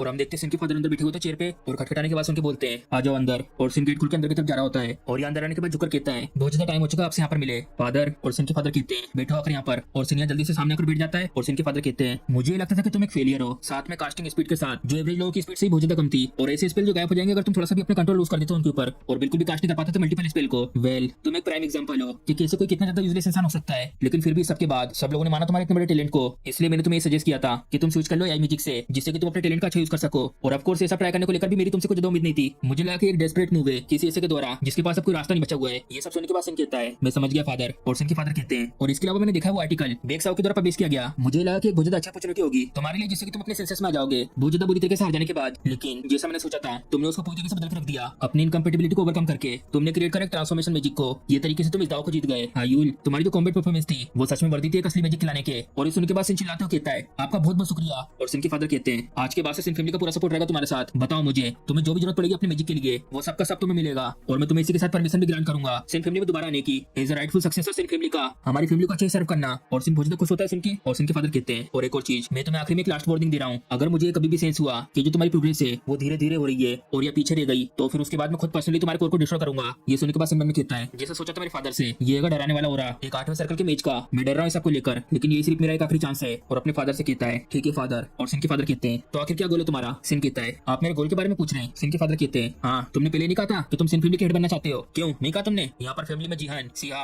एनियोक और मिंजी ये सबके सब हैं और अभी इस समय तो अपने सब भाइयों से बहुत ज्यादा पीछे हो। सिन कहता है जैसा मैंने आपको पहले भी कहा है मेरा जो अल्टीमेट गोल है वो है सिन फैमिली का हेड बनना, इससे ज्यादा कुछ नहीं। सबसे पहले मैं फैमिली में अपने टैलेंट को एक्नॉलेज करवाऊंगा। सिन के फादर कहते हैं आखिर तुम ऐसा करोगे कैसे। सिन बताता है अगर इसको प्रैक्टिकल तरीके से देखें 2 महीनों के अंदर अंदर एक वर्ल्ड अकेडमी ओलंपिक होने वाला है जिसमें पूरी दुनिया से अलग अलग स्ट्रॉन्गेस्ट मैजिशियन आके ज्वाइन करेंगे। और ये इस कंपटीशन में मैं अपनी फैमिली के लिए गोल्ड मेडल लेके आऊंगा। और हमें बताते हैं द ओलंपिक जो मैजिक के लिए होता है जो रखा जाता है खासतौर पर अकेडमी के स्टूडेंट के लिए जिनकी उम्र 20 साल के नीचे की होती है। और इसे जाना जाता है एक मैजिक ओलंपिक्स के नाम से। ये एक सपनों का स्टेज है जहाँ पर पूरी दुनिया की अटेंशन होती है, जिसमें प्रोफेशनल के लेवल को मैच करने की कोशिश करी जाती है, एक अडल्ट टूर्नामेंट। और सिन के फादर कहते हैं लेकिन हमारी कंट्री का जो बेस्ट रिकॉर्ड रहा है इसमें वो है सिर्फ सिल्वर मेडल जिसको जीता गया था ब्लू टावर के लोड के द्वारा। और ये क्लेम करना कि तुम लेकर आओगे गोल्ड मेडल उस ओलंपिक में, क्या तुम्हें ये समझ में नहीं आ रहा कि ये कितना ज्यादा अनरियलिस्टिक साउंड कर रहा है। मुझे नहीं लगता कि तुम्हें इतनी बेसिक चीज पता नहीं होगी। सिन कहता है हाँ इसलिए मेरी कंडीशन है आपसे फादर। सिन के फादर कहते हैं क्या एक कंडीशन। सिन कहता है हाँ ये जो 2 महीने के टूर्नामेंट के लिए प्लीज इतने टाइम के लिए मेरे भाई बहनों को मेरे बीच में आने से रोक लीजिए। और सिन की बात सुनने के बाद सिन के फादर मन में कहते हैं ये बोल्ड बच्चा बातें कर रहा है गोल्ड मेडल की, ये शायद वहाँ पे एवरेज लोगों से भी नहीं जीत पाए और यहाँ पर डायरेक्ट मुझसे प्रोटेक्शन की बात कर रहा है। नॉर्मली ऐसा कुछ कहने पर मैं मना कर देता। और मुस्कुराते हुए कहते हैं लेकिन शायद ये लगता नहीं कि बुरा आइडिया है। और उसके बाद हमारा सिन यहाँ शिफ्ट होता है अकेडमी के डोम पर। और यहाँ पर सिन अपने कमरे में जमीन पर लेटा हुआ होता है अपनी मैजिक बुक की किताब लेकर। और अचानक से उसकी नींद खुलती सूरज की तेज रोशनी की वजह से। हाँ आखिर ये क्या है, क्या मैं ही सो गया था। और उठने के बाद बताता है जैसे मैं अपने घर से यहाँ पर आया मैं जल्दी से ढूंढने लगा कि सेकंड टेस्ट के लिए क्या क्या लगेगा। मैंने भले पहले टेस्ट को पास कर लिया है लेकिन तीसरे सर्कल तक अगर मुझे पहुंचना है तो मुझे सेकंड टेस्ट को कैसे भी करके पूरा करना ही होगा। और अभी इस समय मैं पूरी तरीके से लॉस हो चुका हूँ, मुझे पता नहीं कि इसका आगे करना क्या है। मेरे पास सिर्फ एक ही क्लू है इस सबको लेकर और वो ये है रेजोनेंस। इसका मतलब ये है कि ये बहुत ज्यादा जरूरी है कंसोनेंस के लेवल तक पहुंचना, the mastery stage, second circle का स्टेज। अगर मुझे लेना सेकंड सर्कल के एग्जाम को तो बस मुझे इस जगह पे टच करना है और बस मुझे मूव करना अपने माना को कंसोनेंस के प्रिंसिपल के अनुसार। और अभी तक जो भी क्लू मुझे मिला है सबको लेकर वो ये है कि मुझे इसके लिए चाहिए द रिंग ऑफ जजमेंट और द रिंग ऑफ रेजोनेंस। इसको कनेक्ट करने के लिए सच में इसमें तो राइटिंग मुझे अजीब से लिखी हुई है और ये करने से सिन के सामने तो इन्फिनिट सर्कल बन जाते हैं, लाल और एक नीला। और इसको देखकर सिन कहता है क्या वो यही है। और फिर सब कुछ गायब हो जाता है। और ये सब होने के बाद सिन के सांसों के कहता है चलो भारत वॉक के लिए चलते अपने माइंड को क्लियर करने के लिए। और हमारा सिन उसके बाद यहाँ पर शिफ्ट होता है और यहाँ पे सिन वॉक करते हुए मन में कहता है हाँ मुझे अपने माइंड को अच्छे तरीके से क्लियर करना है बिल्कुल इस तरीके से जिससे कि मैं अच्छे तरीके से सोच पाऊँ। क्या तो फ्रेश हवा है। चलो ऐसे ब्रेकफास्ट करने के बाद इसी ताजी हवा में घूमने से मैं और अच्छे से और ज्यादा गहरा भी जा सकते हो रेजोनेंस की रिम की ओर। और सिन ये सब सोच ही रहा होता है तभी एक दिन पीछे चिल्ला के कहता है ओ जरा पीछे देखो तुम्हारे। और सिन मुड़ के देखता है हाँ और एक चीज बहुत स्पीड में सिन की तरफ आ रही होती है और वो आके सीधे सिन के मुंह पे आके लगती है। और ये सब होने के बाद सिन की तरफ एक लड़की कहती है क्या तुम ठीक हो। सिन अपना मुंह पकड़ के कहता है ये तो बहुत ज्यादा दर्द कर रहा है। और सामने अपनी मुंडी ऊपर करके देखता है उस लड़की की तरफ, हे ये तो तुम हो अडेला। और उस सबके बाद हम देखते हैं सीन और अडेला यहाँ पे साथ में जा रहे होते हैं और सीन अडेला से कहता है तुम इस सबको छोड़ो, आखिर वो प्लास्टिक का बैग तुमने मेरे ऊपर क्यों फेंका। अडेला कहती है वो चीज और बता रही होती है मैं बहुत ज्यादा खुश होकर उसको लगातार घुमाते हुए आ रही थी क्योंकि मैं बनाना मिल्क पीने वाली थी और फिर उसके बाद वो अचानक से उड़ता हुआ चला गया मेरे हाथ से। और ये सब सुनने के बाद सिन कहता है अच्छा तो ऐसी बात थी। और अडेला झुक के माफी मांग रही होती है मुझे माफ कर दो। सिन कहता है नहीं कोई बात नहीं, तुम्हारी मदद से मुझे बनाना मिल्क भी तो मिला है, लेकिन क्या तुम सिर्फ इसे ही पियोगी। और अडेला दिखाती हो तो बहुत सारी ले जा रही होती है और कहती है ऑफ कोर्स क्योंकि ये बहुत ज्यादा बेस्ट ड्रिंक है जो इंसानों की तरह बनाई गई है। सिन हैरान कहता है ये कुछ ज्यादा नहीं हो गया। और साथ में जाते हुए अडेला कहती है मैंने ये सुना कि तुम वापस अपने घर पे गए थे। सिन कहता है हाँ मैं कल गया था मैजिक टावर में। अडेला बोलती है ये तो रिलीफ की बात है, तो इसका मतलब मैजिक टावर का हेड बनना तुम्हारा अभी भी यही सपना है। ये सुनने के बाद सिन कहता है क्या मैंने कुछ इस तरीके का कहा था क्या। और अडेला बताती है बचपन की बातें, हाँ इसके बारे में हम लोगों ने पहले बहुत बार बातें करी है। सिन कहता है नहीं ये मेरा सपना नहीं बिल्कुल भी। अडेला हैरान आती सुन के क्या, तो इसका मतलब तुम कंप्रोमाइज कर रहे हो रिलेटिव के साथ। वे अगर इस बात को लेकर ध्यान दें जो मैजिक टावर है उसके पीछे तुम्हारे बहुत सारे भाई बहन लगे हुए हैं और इस सबके बीच मैजिक टावर का हेड बनना ये आसान नहीं है। सिन कहता है हाँ आखिर तुम ये सब क्या कह रही हो, मेरा जो सपना है वो ये है कि मुझे बनना है मास्टर ऑफ मैजिक और खड़े रहना मैजिक के पिनिकल तक, नहीं सारे मैजिक टावर के ऊपर, ये मेरा गोल है। सिन का ये गोल सुनकर अडेला हैरान आती है और मैजिक के पिनिकल तक, ये तो सच में बहुत ज्यादा इंक्रेडिबल गोल है, इसके बारे में तो मैंने इमेजिन भी नहीं करा था। जो तुम्हें फॉलो करता है उसके लिए तो ये बहुत ज्यादा इंटेंस है। और हमारा सेट होता है सिन फैमिली के घर पे और यहाँ पे सिया अपनी नाखून चबा रही होती है तभी चिल्लाते हो कहती है ब्रदर क्या तुम्हें बिल्कुल चिंता है भी या नहीं है। जेन कहता है फादर का जरूर कोई ना कोई रीजन रहा होगा इसको लेकर और मन में सोच रहा होता है मुझे तो विश्वास नहीं हो रहा कि उन्होंने ऐसी कंडीशन रखी हमारे सामने। और हमारा सेट होता है इसके पहले जब फादर ने यहाँ पर सीएन और जियो को बुलाया होता है। जेन कहता है फादर आपने हमें यहाँ पे ऐसे क्यों बुलाया। फादर कहते हैं मुझे तुम्हारी पर्सनैलिटी अच्छे से पता है तो मेरे पास तुम्हारे लिए कमांड है, आपसे 2 महीने तक बिल्कुल बीच मत आना हायुल के। और उनके बाद दोनों के दोनों हैरान हो जाते हैं। सिया चिल्लाते हुए कहती है फादर आखिर क्यों। जीवन अपना हाथ सामने करके उसको रोककर कहता है क्या आप हमें ये सब करने के लिए कोई रीजन बता सकते हैं। फादर कहते हैं तुम दोनों को ये पता है कि हायुल ऑफिशियली रिटर्न आ चुका है मैजिक टावर में अभी भी, लेकिन वो छोटा है और इसका पूरा का पूरा 1 साल का गैप हो चुका है जब से वो फैमिली से दूर रहा है, तो इसलिए मैंने सोचा कि बहुत ज्यादा जरूरी है उसके लिए फैमिली में एडप्ट करना, तभी मैंने उसे 2 महीने का टाइम दिया है। और स्पेशली तुम दोनों तुम्हें उसके ऊपर अच्छे से पास रहकर नजर रखनी है, इसमें से समझो कि ये कंपटीशन है। जीएन ने सुनने के बाद कुछ कहता नहीं है और इस सबसे वो खुद से ऐसा एक्सप्रेशन बनाकर कहता है हाँ मैं समझ गया फादर, क्या इस सबके अलावा कुछ और है जो हमें करना है। फादर कहते हैं तुम जरूर थके हुए होंगे, जाओ आराम करो। और इसके बाद हम देखते हैं प्रेजेंट का सीन। सिया कहती है ब्रदर तुम आखिर वहां से कैसे आ गए फादर से बिना कुछ कहे। और सीन हैरान होकर देखती जेन की तरफ। यहाँ पे जेन अपना बहुत ज्यादा चेहरा बना के कहता है डैम इट मैं एक्सेप्ट नहीं कर सकता, जबकि मिनीहोक और मिंजी दोनों के दोनों इंटरेस्टेड है हेड की पोजीशन के लिए। मैं समझ पा रहा हूँ कि फादर ने उन लोगों को आखिर क्यों नहीं बुलाया इस मीटिंग में, लेकिन हाइल को बस ऐसा अकेला छोड़ना बस 1 साल के गैप की वजह से। अगर हमारे फादर पहले जैसे होते वो हमें कुछ ऐसा करने को कहते ही नहीं, बल्कि वो ऐसा कहते कि 1 साल का गैप मतलब तुम्हारे पास कोई भी क्वालिफिकेशन नहीं है यहाँ इस फैमिली का हेड बनने के लिए। और इसके अलावा जो प्रोटेक्शन की बात है वो चीज सिर्फ तभी अप्लाई होती है जब तुम 16 साल के नीचे के हो, एआई मैजिक से कनेक्ट होने से पहले। और वहीं दूसरी तरफ 17 साल की उम्र, ये तो बहुत ज्यादा दूर है प्रोटेक्शन के। तो आखिर क्यों फादर ने ऐसा कुछ कहा हमसे। सिया नाखून चबाते हुए कहती है कहीं इसका मतलब फादर ऑलरेडी। जिया कहता है नहीं ऐसी कुछ भी बात नहीं है, सिन ने अभी तक ज्यादा कुछ करके दिखाया नहीं फादर को। जिया कहती है तो आखिर क्यों, शायद उन्होंने कुछ पोटेंशियल दिखा उसके अंदर, और या तो फादर इंटरेस्टेड है उसकी मिस्टीरियस मैजिक में जो सिस्टम सिन ने मास्टर करा है, और या तो ये पॉसिबिलिटी हो सकती है कि फादर और सिन ने एक डील करी हो। ये सुनने के बाद सिया कहती है एक डील, आखिर किस तरीके की डील करी होगी। सिया तो यहाँ पे धीरे धीरे पागल होती होती है और कहती है हाँ तुम सही कह रहे हो, ये कोई ऐसा डिसीजन नहीं है जो हमारे फादर पहले करते थे। ये अनोइंग सीन हायुल, क्या मैं उन सबको कॉल करके वापस बुला लूं जिनको मैंने सिन के पीछे लगाया है। जियन कहता है हाँ शायद जब तक वो लोग कॉन्फिडेंट हो कि वो लोग शेडो से पकड़े ना जाए। और बताते हैं शेडोज के बारे में। द शेडोज यहाँ मैजिक टावर के अंदर ये फादर की डायरेक्ट इंटेलिजेंस यूनिट है जो एक्ट करते हैं सीक्रेट फोर्स की तरह, एक ऐसी एलिट टीम जो हैंडल करती है बहुत सारे मिशनों को, जैसे कि बड़ी बड़ी ऑर्गेनाइजेशन में चुपके से जाकर बहुत सारी इन्फॉर्मेशन को इकट्ठा करना। और इसी के अलावा स्कॉट मिशन, यहाँ पर कोई भी ऐसी चीज नहीं जो वो लोग कर नहीं सकते। और जाते हुए सिया से कहता है अभी के लिए जितने मेरे सर्विलेंस थे सिन के ऊपर उन सबको मैंने वापस विड्रॉ कर लिया है। ये सुनने के बाद सिया कहती है ब्रदर आखिर तुम क्या करोगे इसके लिए। जियन सिया की तरफ देखकर कहता है अभी के लिए सबसे पहले मैं यहाँ से बाहर जा रहा हूँ। और यहाँ से जाते हुए मन में कहता है इन 2 महीनों के अंदर अंदर अगर भले सिया एग्री कर जाती है कि मैं कुछ नहीं कर रहा हूँ, इसका मतलब ये नहीं कि मैं कुछ करूंगा नहीं। अगर सिन ने सच में किस तरीके की डील करी फादर के साथ तो जरूर कोई ना कोई इसकी चीज होगी। ऐसा लगता है सबके लिए मुझे सलाह लेनी होगी ब्लैक टावर की। और उसके बाद हम देखते हैं अगले दिन ऑब्लिक्स एकेडमी में यहाँ पर टीचर सबसे कहते हैं इसी के साथ अब सारे के सारे मिड टर्म इवोल्यूशन खत्म हो चुके हैं। वेल डन सबके सब, तुमने बहुत अच्छा काम करा। चलो सबसे पहले स्टार्ट करते हैं इससे। हमको ये ऑनर मिला है कि हमारी क्लास में इस कंपटीशन में फर्स्ट प्लेस में आने वाला कोई है सिन हायुल। और सिन खड़ा होकर आता है यहाँ टीचर के पास। टीचर कहते हैं जितने भी हमारी कंट्री में 17 साल के बच्चे हैं तुम उन सबसे बेस्ट हो, कांग्रेचुलेशन सिन हायुल। सिन कहता है आपका बहुत बहुत शुक्रिया। टीचर बोलते हैं तो जबकि तुम्हें ऑलरेडी पहला प्लेस मिल चुका है तो तुम्हें किसी भी करके इस पोजीशन को 2 महीने तक होल्ड करके रखना है और एम करना अकेडमी को ओलंपियाड में कंपीट करने का। सिन कहता है हाँ मेरा भी ये करने का इरादा है। और यहाँ से जा रहा था अपनी सीट की तरफ और आसपास में स्टूडेंट कहते हैं आखिर क्या कह रहा है सब, बस एक ही कंपटीशन तो जीता ही है और वो भी विजन मैजिक से। सच में क्या रह पाएगा 2 महीने तक अपनी टॉप पोजीशन पे, इसकी रेपुटेशन तो 1 हफ्ते में खत्म हो जाएगी। मैं भी एग्री करता हूँ तुम्हारी बात पर, जो लिमिटेशन है मिसफिट की वो जल्दी दिखाई देगी। और हम देखते हैं सिन को कुछ भी फर्क नहीं पड़ता है सब बातों से, वो तो पूरी तरीके से रेडी होता है कंपटीशन के लिए। और हम देखते हैं सबके बाद क्लास खत्म होने के बाद का सीन। यहाँ पे सिन का दोस्त सुनचन अंग्रेजी लेते हुए कहता है चलो आखिरकार ये सब खत्म हुआ। आखिर वो सब क्या था, वो ऑटो पीरियड में थ्योरी लेसन कितना अनोइंग था वो सब। तो सिन कहता है चलो अब कम से कम कल के दिन प्रैक्टिकल ट्रेनिंग बची हुई है। सुनचन कहता है लेकिन फिर भी ये सब जो था ना। और सुनचन बस इतना कह पाता तभी सिन धीरे से हाथ मारता बड़ी की तरह उसके सीने पर और उसके सीने में से एक भूत आवाज आती है। ये सुनने के बाद सिन कहता है देखा मैंने तुमसे कहा था कि तुम्हें एक्सरसाइज की जरूरत है। और सुनचन सीधे जम के बैठ जाता है सिन का हाथ खाने के बाद। और मन में कहता है तुम सच में मेजी हो ना। और सुनचन को ऐसा देखकर सिन कहता है तुम तो सच में बहुत ज्यादा कमजोर हो। और सुनचन को सिन का ये कहना बिल्कुल भी पसंद नहीं आता। पीछे से आते हुए सिन से कहता है आखिर तुम ये सब क्या कह रहे हो, तुम मैजिक में कमजोर नहीं। जा रुको, अब तुम ये सब कह नहीं पाऊंगा क्योंकि अब तुम बिल्कुल भी कमजोर नहीं मैजिक में। सिन कहता है अगर तुम्हें इतना ही बुरा लग रहा है तो तुम कुछ वर्कआउट नहीं करते अपनी वीकनेस को ओवरकम करने के लिए। सुनचन बोलता है मैं मेक श्योर करूंगा कि मैं अपनी वीकनेस को ओवरकम करूं और फिर उसके बाद तुम्हें अपने मुक्कों से पीटूं। ये सुनने के बाद सिन कहता है क्या सच में, आखिर क्या कहना है इसके बारे में। चलो डिनर करके चलते ट्रेनिंग रूम में जिससे कि तुम्हें थोड़ा मौका मिले चेंज होने का। और सुनचन ये सुनने के बाद बहुत ज्यादा कंफ्यूज रहता है, कुछ कहता नहीं है। सिन कहता है आखिर ये सब क्या है, ये किस तरीके का चेहरा बना रहे हो तुम। और सचिन बात को टालते हुए कहता है मैं ये करना चाहता हूँ लेकिन अभी समय मेरी हालत कुछ ठीक नहीं है। सुनचन की आवाज सुन के बाद सिन कहता है बस तुम ये कहो कि तुम क्या चाहते चाहते हो? सुनचे सिंह के कंधे पे हाथ रख के कहता है, चलो ठीक है, मैं तुमसे बिल्कुल ऑनेस्ट होकर कहता हूँ, ऐसा बिल्कुल भी नहीं कि मुझे पसंद नहीं एक्सरसाइज करना, बस मुझे पसंद नहीं एक्सरसाइज तुम्हारे साथ करना, ठीक है, समझ गए तुम? सिंह को गुस्सा आ रहा होता है और कहता है, आखिर मेरे बारे में इतना बुरा क्या है? सनचन कहता है, अगर मैं सच कहूँ, मुझे तुमको ऐसा ट्रेनिंग करते देखकर बहुत ज्यादा डर लगता है, और जिस तरीके से लोग तुम्हें देखते हैं ट्रेनिंग के दौरान, और उस सबके बाद हमारा सीन शिफ्ट होता है एकेडमी के ट्रेनिंग रूम में। यहाँ पर सिंह बहुत बड़े बड़े डंबलों के साथ वेट लिफ्टिंग कर रहा होता है, और सिंह को ऐसा करते देखकर आसपास में लोग कहते हैं, आखिर ये कौन, क्या कोई इंसान इतना भारी वजन उठा भी सकता है? और हम देखते हैं सिंह तो बहुत स्पीड में वेट लिफ्टिंग करते हुए मन में कहता है, सुनचेन आखिर तुम क्या कर रहे हो? मैंने तुमसे कहा था ना कि ट्रेनिंग बहुत ज्यादा इंपॉर्टेंट है, पता नहीं कहाँ रह गया वो? और भी लोग सिंह को देखकर कहते हैं, क्या वो नहीं है सिन हायुल? और पीछे से दूसरा कहता है, क्या वो नहीं जो मिड एग्जाम में फर्स्ट प्लेस पे आया था? और यहाँ पर सिंह अपना वर्कआउट करने के बाद जाते हुए मन में कहता है, जबकि अभी मैं पूरी तरह से फोकस हूं बैटिंग स्टाइल की मैजिक को फोकस करने में, मैंने सच में इस सब के दौरान बिल्कुल ध्यान नहीं दिया फिजिकल ट्रेनिंग के ऊपर। यहाँ तक कि जो बुक है ड्रेड, उसमें साफ साफ लिखा हुआ है जो इन्फिनिट सर्कल है, ये बहुत ज्यादा बड़ा सर्कल होता है जो पूरी तरीके से फ्लो करता रहता है पूरी बॉडी में, और इसी के साथ उसमें फिजिकल ट्रेनिंग की भी बहुत ज्यादा जरूरत है एक स्ट्रॉन्ग बॉडी और स्ट्रॉन्ग सर्कल को क्रिएट करने के लिए, जिससे एफिशिएंसी को इंप्रूव कर सके। मुझे अच्छे तरीके से मास्टर करना होगा दोनों का दोनों एक्सरसाइज और मैजिक को मेरी अच्छी फिजिकल कंडीशन के लिए। और इसके बाद हमारा सीन शिफ्ट होता है एकेडमी के अंदर दूसरी ट्रेनिंग ग्राउंड में। यहाँ पर सिंह तीन मोस्टर से एक साथ लड़ रहा होता है, और ये तीनों के तीनों मोस्टर एक साथ अटैक करते हैं सिंह के ऊपर, और सिंह जल्दी से उनके अटैक को ब्लॉक करके अपने मैजिक से उनमें से एक को मार देता है, और ये तो जल्दी से अटैक करते हैं सिंह के ऊपर, और सिंह नीचे होकर बैठ जाता है, और दोनों मोस्टर आपस में टकरा जाते हैं। तभी सिंह अपना फायर मैजिक यूज करता है फ्लेम वोल्केनो, और एक ही बार में उन मोस्टर को मार देता है, और मोस्टर को हराने के बाद अनाउंस होता है, सिंह हायुल मोस्टर बस प्रैक्टिकल ट्रेनिंग कंप्लीट हो चुकी है। और यहाँ पे टीचर देखते हैं सिंह के रिजल्ट को, और ट्रेनिंग के बाद का जो तुम्हारा रिजल्ट है वो है बिल्कुल पूरी तरीके से परफेक्ट फुल मार्क्स। सिंह भी खुश होकर कहता है, आपका बहुत बहुत शुक्रिया। और यहाँ बेंच में बैठकर अपने हाथ को देखते हुए मन में कहता है, ये जो इन्फिनिट सर्कल है इसकी वजह से मेरी फिजिकल एबिलिटी है वो 1.5 टाइम बढ़ चुकी है, और जब मैं पहुंचूंगा थर्ड सर्कल तक ये और ज्यादा इंप्रूव हो जाएगी। मुझे और ज्यादा कैसे भी करके इरेज करना होगा अपने इन्फिनिट सर्कल को,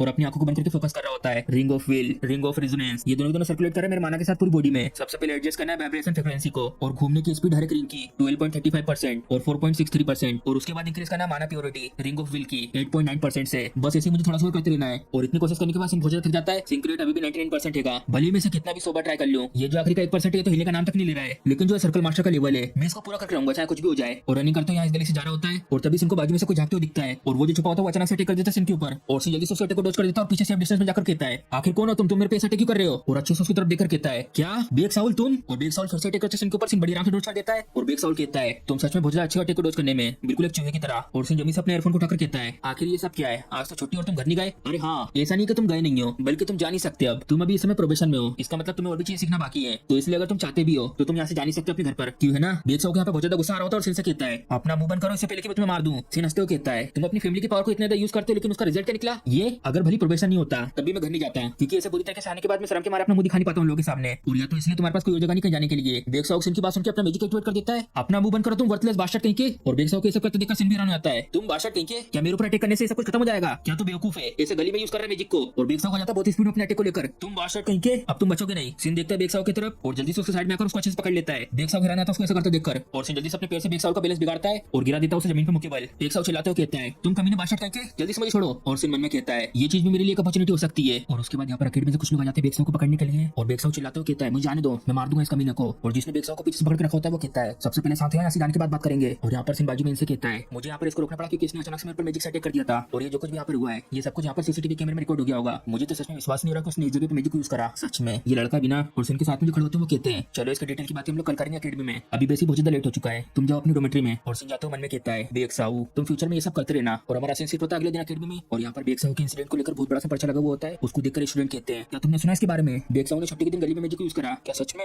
लेकिन ये सब करने की वजह से उसके सिर्फ 10 पॉइंट क्यों कटे? के बाजू वाला कहता है, हाँ तुम सही कह रहे हो, ये कोई नॉर्मल चीज नहीं है। और पीछे से सब सुनकर सिंह मन में कहता है, बेग साउल ने इतनी बड़ी दिक्कत मचाई, लेकिन उसके लिए सिर्फ उसके 10 पॉइंट कटे, उसको तो एक्चुअली में अकेडमी से एक्सपेल हो जाना चाहिए था। ये सब कुछ जो हुआ है वो बेग साउल की फैमिली की वजह से हुआ है। द बेग फैमिली ये एक नई राइजिंग फैमिली है जो अकेडमी को बहुत ज्यादा पैसा डोनेट करते आ रही है टाइटल पाने के लिए, तो अकेडमी शायद इसको ज्यादा कड़ी पनिशमेंट नहीं दे सकती, और शायद अभी इस समय बेग साउल को बहुत ज्यादा डांट पड़ रही होगी। और हम देखते हैं बेग साउल की तरफ, यहाँ पर एजेंट कॉल पे से चिल्लाकर बोलता है, तुम क्रेजी बादशाह कहीं के, आखिर तुम ये सब क्या कर रहे हो? बेग साउल कहता है, फादर मुझे माफ कर दीजिए। और बेग साउल के फादर कहते हैं, मैंने तुमसे कहा था ना जब तक तुम अकेडमी से ग्रेजुएट नहीं जाते तब तक तुम्हें शांत रहना है, और ऐसे उल्टे सीधे काम बिल्कुल नहीं करने। क्या इतना सा करना भी इतना मुश्किल है तुम्हारे लिए? बेग साउल कहता है, नहीं नहीं नहीं। बेग साउल के फादर कहते हैं, अगर हमारी फैमिली को टाइटल नहीं मिला तो इसमें सब तुम्हारी गलती होगी, याद रखना तुम। बेग साउल कहता है, हाँ मुझे माफ कर दीजिए, मैं इस चीज का पूरा ध्यान रखूंगा। और फोन काटने के बाद बहुत गुस्से में जाता है, डेमिट, और फेंक के मारते बाजू में एक पिलर को, सिन हायुल, ये सिन हायुल, सिन हायुल, डेमिट, ये बादशाह कहीं का अब नहीं बचने वाला है मेरे हाथों से। ये सबका सब जो भी हुआ है इस कम्युनिटी की वजह से हुआ है, सारे के सारे गलती इसकी है। और इसी के बीच पीछे से टीचर आके कहते हैं, ओ माय, देखकर ऐसा लग रहा है कि तुम्हारी बहुत बड़ी दुश्मनी है कि सिन से। ये सुनने के बाद बेग साउल पीछे मुड़ के कहता है, टीचर स्मिथ क्यों, क्या ऐसा नहीं हो सकता? टीचर कहते हैं, ऑफ कोर्स नहीं, मैं ऐसी बात थोड़ा कर रहा हूँ, भले तुम पसंद करो या ना करो, वो सबका सब तुम्हारे दिल के ऊपर है। लेकिन बेग साउल क्या तुम रिवेंज लेना नहीं चाहते सिन से? क्यों, यही तो तुम चाहते हो ना। और उसके बाद हमारा सीन डोमेट्री में शिफ्ट होता है। यहाँ से अपने कमरे में मोबाइल को देखते हो कहता है, बेग साउल को लेकर जो इंसिडेंट हुआ था उसको लेकर मैं ज्यादा कुछ बोल नहीं सकता अकेडमी में, लेकिन एक्चुअली में इससे तो मुझे प्रॉफिट हुआ है। और हमें बताते हैं, मेल भेजा गया बेग साउल के फादर की तरफ से, जो नेगोशिएशन है बेग फैमिली को लेकर वो खत्म हो चुकी है। इस मामले को शांत करने के लिए मुझे मिला 3%, जो थोड़ा बहुत राइट बेग फैमिली के पास है। और मैसेज में लिखा होता है, वेल डन, अगर तुम्हें इसको लेकर और भी रिपोर्ट चाहिए तो हमें बता देना। ये सुनने के बाद बाद सिन बहुत ज्यादा खुश होता है और बताता है जो तरीका जिससे बेक्सॉल की फैमिली को टाइटल मिल सकता है वो ये है कि उनको पूरी तरीके से फोकस करना होगा एकेडमी में और उसी के साथ साथ उनको एक अच्छी फैमिली बनकर रहना होगा जिससे कि वो लोग एकेडमी के साथ अच्छा रिलेशन बना सके और इसके एक्सचेंज में वो लोग कोई भी कदम उठाने को तैयार है। ये बिल्कुल सही मूव है बेक फैमिली की तरफ से, क्योंकि इस इंसिडेंट में बेक्सॉल ने जिसके ऊपर हमला करा था वो और कोई नहीं, सिन फैमिली का डायरेक्ट डिसेंडेंट है। ये जो भी कुछ हुआ बेक्सॉल की वजह से बेक फैमिली उसे किसी भी कीमत पर टालना चाहेगी, लेकिन जैसी कंडीशन है 3%।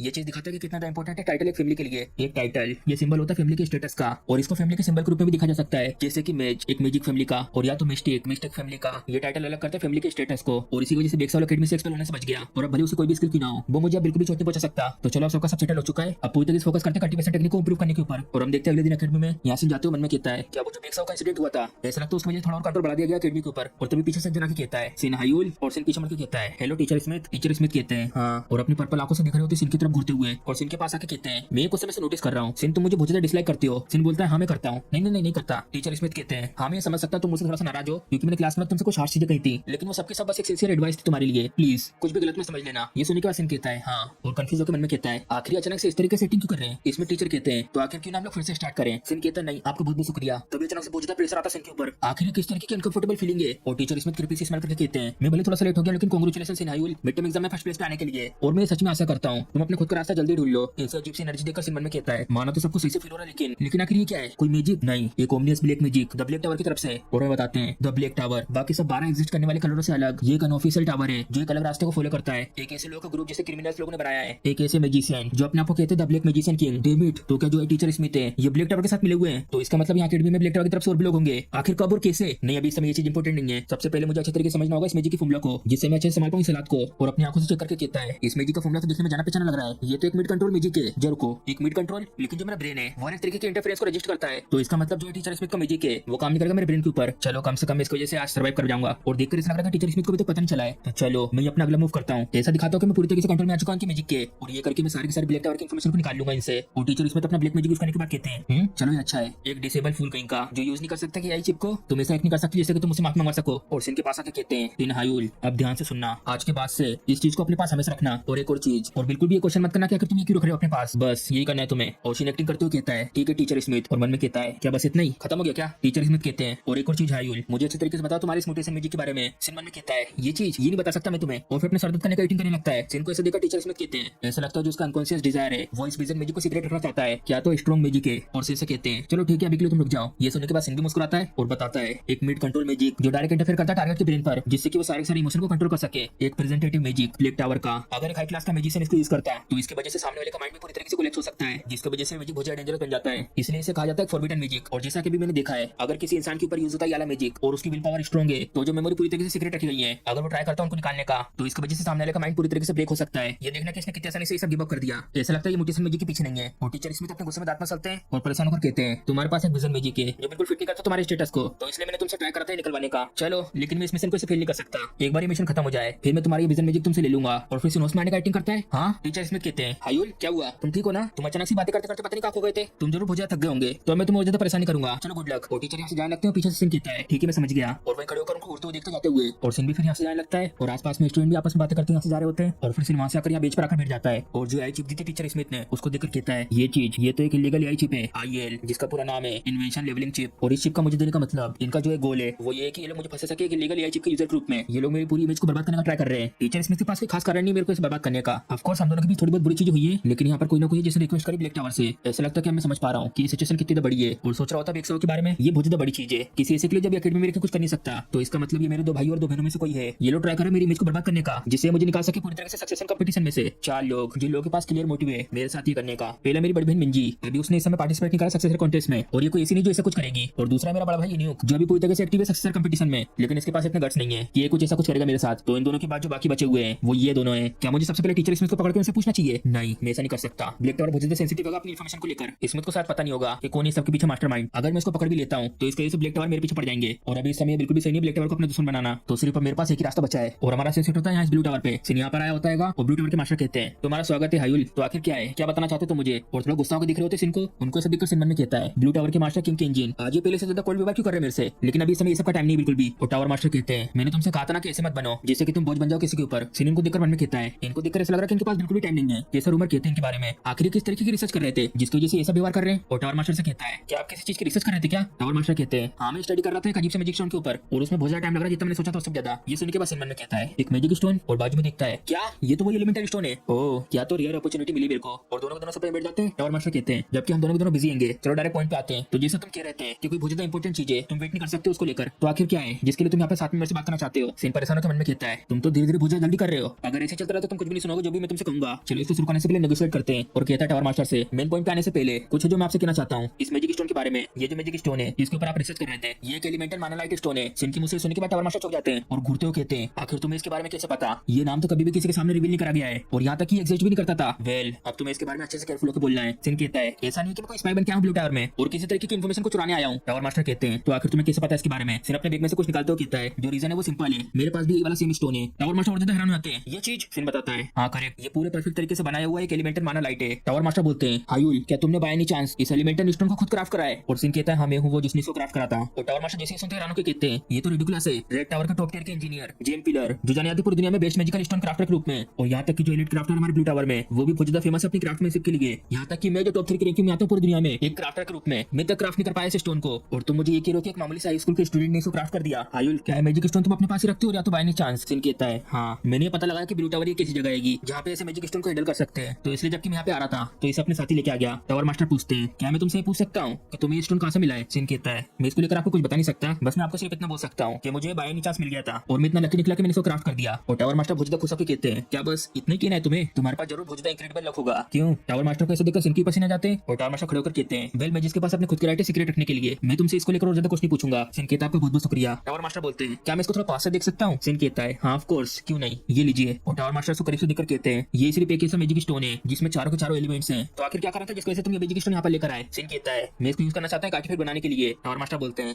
एक आर्टिफैक्ट, आखिर किस तरीके का आर्टिफैक्ट बनाने की सोच रहे हो तुम, इससे बने हुए कपड़े, डेकोरेटिव पीस और या तो वेपन्स। सिन बोलता है अगर इनमें से कोई भी एलिमेंटल मैजिक की एफिशिएंसी बढ़ा देगा तो कोई भी चलेगा इन सब में से। टावर मास्टर कहते हैं ठीक है मैं समझ गया, लेकिन जो हाई क्वालिटी के स्टोन होते हैं उनके लिए हाई क्वालिटी के मटेरियल भी लगते हैं और क्राफ्टिंग की फीस भी बहुत ज्यादा हाई होती है, ये सब ठीक रहेगा ना तुम्हारे लिए। अरे मुझे माफ करना मैं यहाँ पे किसी पूछ रहा हूँ पैसों को लेकर, तुम तो मैजिक फैमिली के डिसेंडेंट हो तो मुझे लगता है क्राफ्टिंग की फीस हैगी तुम्हारी फैमिली की तरफ से पूरी कवर कर दी जाएगी। सिन कहता है नहीं मैं ऐसा एक्सेप्ट नहीं करूंगा, ये जो आर्टिफैक्ट प्रोजेक्ट है मैं इसको पूरी तरीके से सीक्रेट रखना चाहता हूँ अपनी फैमिली से और इसके अलावा बाकी सब लोगों से भी। और फिर टावर मास्टर हंसते हुए कहते हैं हायुल तुम तो बहुत ज्यादा सिली हो, आखिर तुम इस आर्टिफैक्ट की पेमेंट को कैसे हैंडल करोगे। और अपने मैजिक से लिखकर दिखाते हैं 6450 लाख रुपए। देखकर ऐसा लग रहा है कि खर्चा कम से कम इतना होगा, क्या तुम अपनी फैमिली की मदद के बगैर ये सब हैंडल कर पाओगे। सिन कहता नहीं बल्कि इसके अलावा। टावर मास्टर पूछते हैं कि यहाँ पे कोई दूसरा तरीका भी है और सिन मुस्कुराते हुए टावर मास्टर से कहता है मैं क्राफ्ट करूंगा एलिमेंटल माना लाइट यहाँ ठीक आपके सामने the master of magic tower के। टावर मास्टर हैरान होकर कहते हैं क्या इसका मतलब तुम ये कह रहे हो कि तुम हैंडल कर सकते हो क्राफ्टमैनशिप को और वो भी अभी इस समय, ये तो बहुत अच्छा साउंड कर रहा है। चलो इसके साथ जो पेमेंट है वो पूरी की पूरी कवर हो जाएगी, तो मैं ऐसी पोजीशन पे आ चुका हूँ जहाँ पे मुझे तुम्हें कुछ एक्स्ट्रा ऑफर करना होगा। ये सुनने के बाद सिन कहता है अगर ऐसी बात है तो मैं आपकी मदद चाहता हूँ किसी एक चीज में। टावर मास्टर कहते हैं आखिर किस तरीके की मदद, क्या ये सब उस मेन टॉपिक से रिलेटेड है। सिन कहता है चलो तो फिर मैं आपको देता हूँ, ये लीजिए। और टावर मास्टर को देता है ये चिप को, ये तो इन्वोकेशन लेबलिंग चिप है, एक इलीगल आईएल चिप। आखिर तुम्हें कहाँ से मिली है। सिन अपने मुख्य को टाइट बंद करके कहता है एक मैच जो ब्लैक टावर से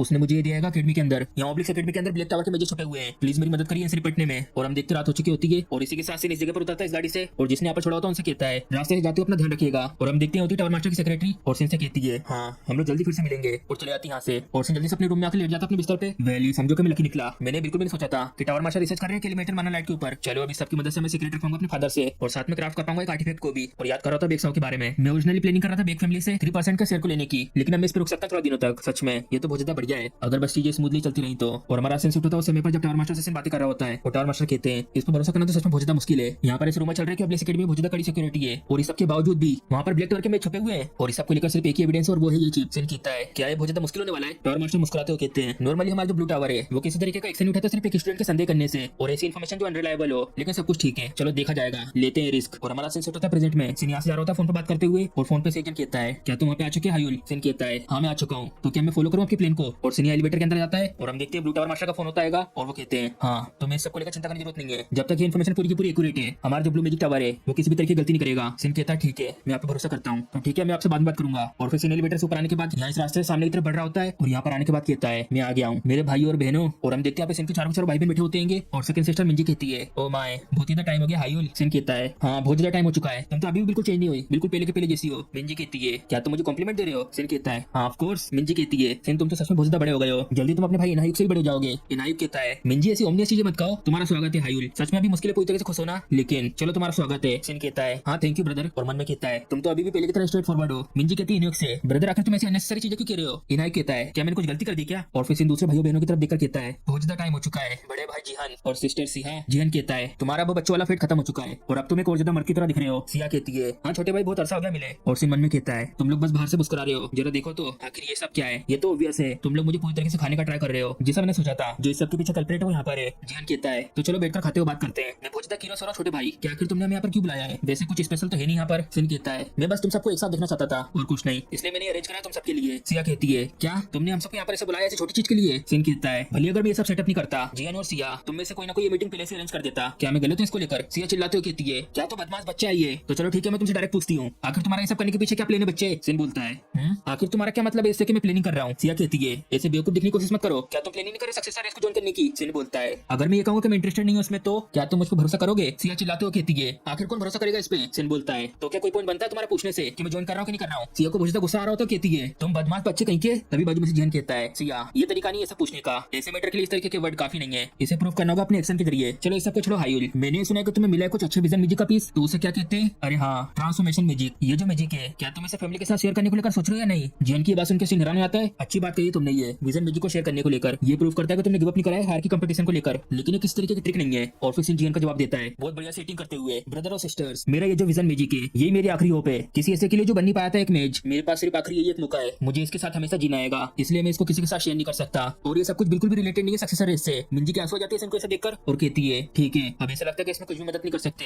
जबकि ये मैजिक हमारे छोटे भाई के एक आखिरी होप है, तो तुम्हें इसको बिल्कुल भी शेयर करने की जरूरत नहीं है। और इसके बाद मिंजी अपने रुमाल से सिन की आंसू को पूछती है। सिन कहता तुम्हारा बहुत बहुत शुक्रिया इसको समझने के लिए। और इनो हंसते हुए कहता है वेल ये पॉइंट इस कंपटीशन को साइड में रखो, आखिर इसके बारे में क्या कहना है? हम सबके सब यहाँ पे आराम से रिलैक्स करते हैं और सुनते हैं एक दूसरे की स्टोरियों को। मिंजी कहती है हाँ मैं भी वो ज्यादा सुनना पसंद करूंगी हाइल की बातें। और यहाँ टेबल पे खाने के बाद सबके सब एक दूसरे से बातें कर रहे होते हैं और इसी के साथ धीरे धीरे टाइम भी बहुत ज्यादा गुजरती जा रहा होता है। और सिन मन में कहता है अब बहुत टाइम हो चुका है, ऐसा लगता है मुझे भी। तभी मोबाइल पे मैसेज आता है ब्रेकिंग न्यूज, और सबके मोबाइल पे एक साथ मैसेज आता है और चारों को चारों हैरान होते हैं देखकर। मिंजी कहती है आखिर ये सब क्या हो रहा है? इन्यू कहता है ये एक अर्जेंट मैसेज है। सिया बोलती है इसको देखकर अभी ऐसे समय पर। और जियान ये मैसेज देखने के बाद अपना ऐसा मुंह बनाता है जैसे कि पकड़ा गया हो। और हम देखते हैं मैसेज में लिखा हुआ होता है ऑब्लिक्स एकेडमी के एक स्टाफ मेंबर को आइडेंटिफाई कर लिया गया है कि वो एक क्रिमिनल मेज है जो मिला हुआ है ब्लैक टावर के साथ, और जो दूसरा बेटा जानी मानी स्मिथ फैमिली का फ्रांस में लैंग स्मिथ, उसको अरेस्ट कर लिया गया है। और सिन ने रिएक्शन देख लिया होता है जिनके चेहरे पर ये पढ़ने के बाद उसकी तरफ देखकर कहता है ढूंढ लिया मैंने उसे, इस सब के पीछे जिसका हाथ था। सिन जी हाँ ये तुम थे ना, क्यों? और हम देखते रात हो चुकी होती है और सिन यहाँ पे टावर मास्टर से बातें कर रहा होता है फोन पे। वेल ऐसा लगता है तुम सही थे सिन हायुल, लेकिन आखिर तुम्हें कैसे पता कि लॉन्ग स्मिथ ट्रेनिंग सप्लाई में छेड़खानी करेगा? मैंने बस लॉजिकल डिसीजन लिया जैसा मुझे लगा था उसको ध्यान में रखकर। और हमें बताता है टीचर स्मिथ का अकेडमी में से घुसना, ये तो साफ था कि वो कैंपस के आसपास ग्रुप में रहकर कुछ ना कुछ करेगा।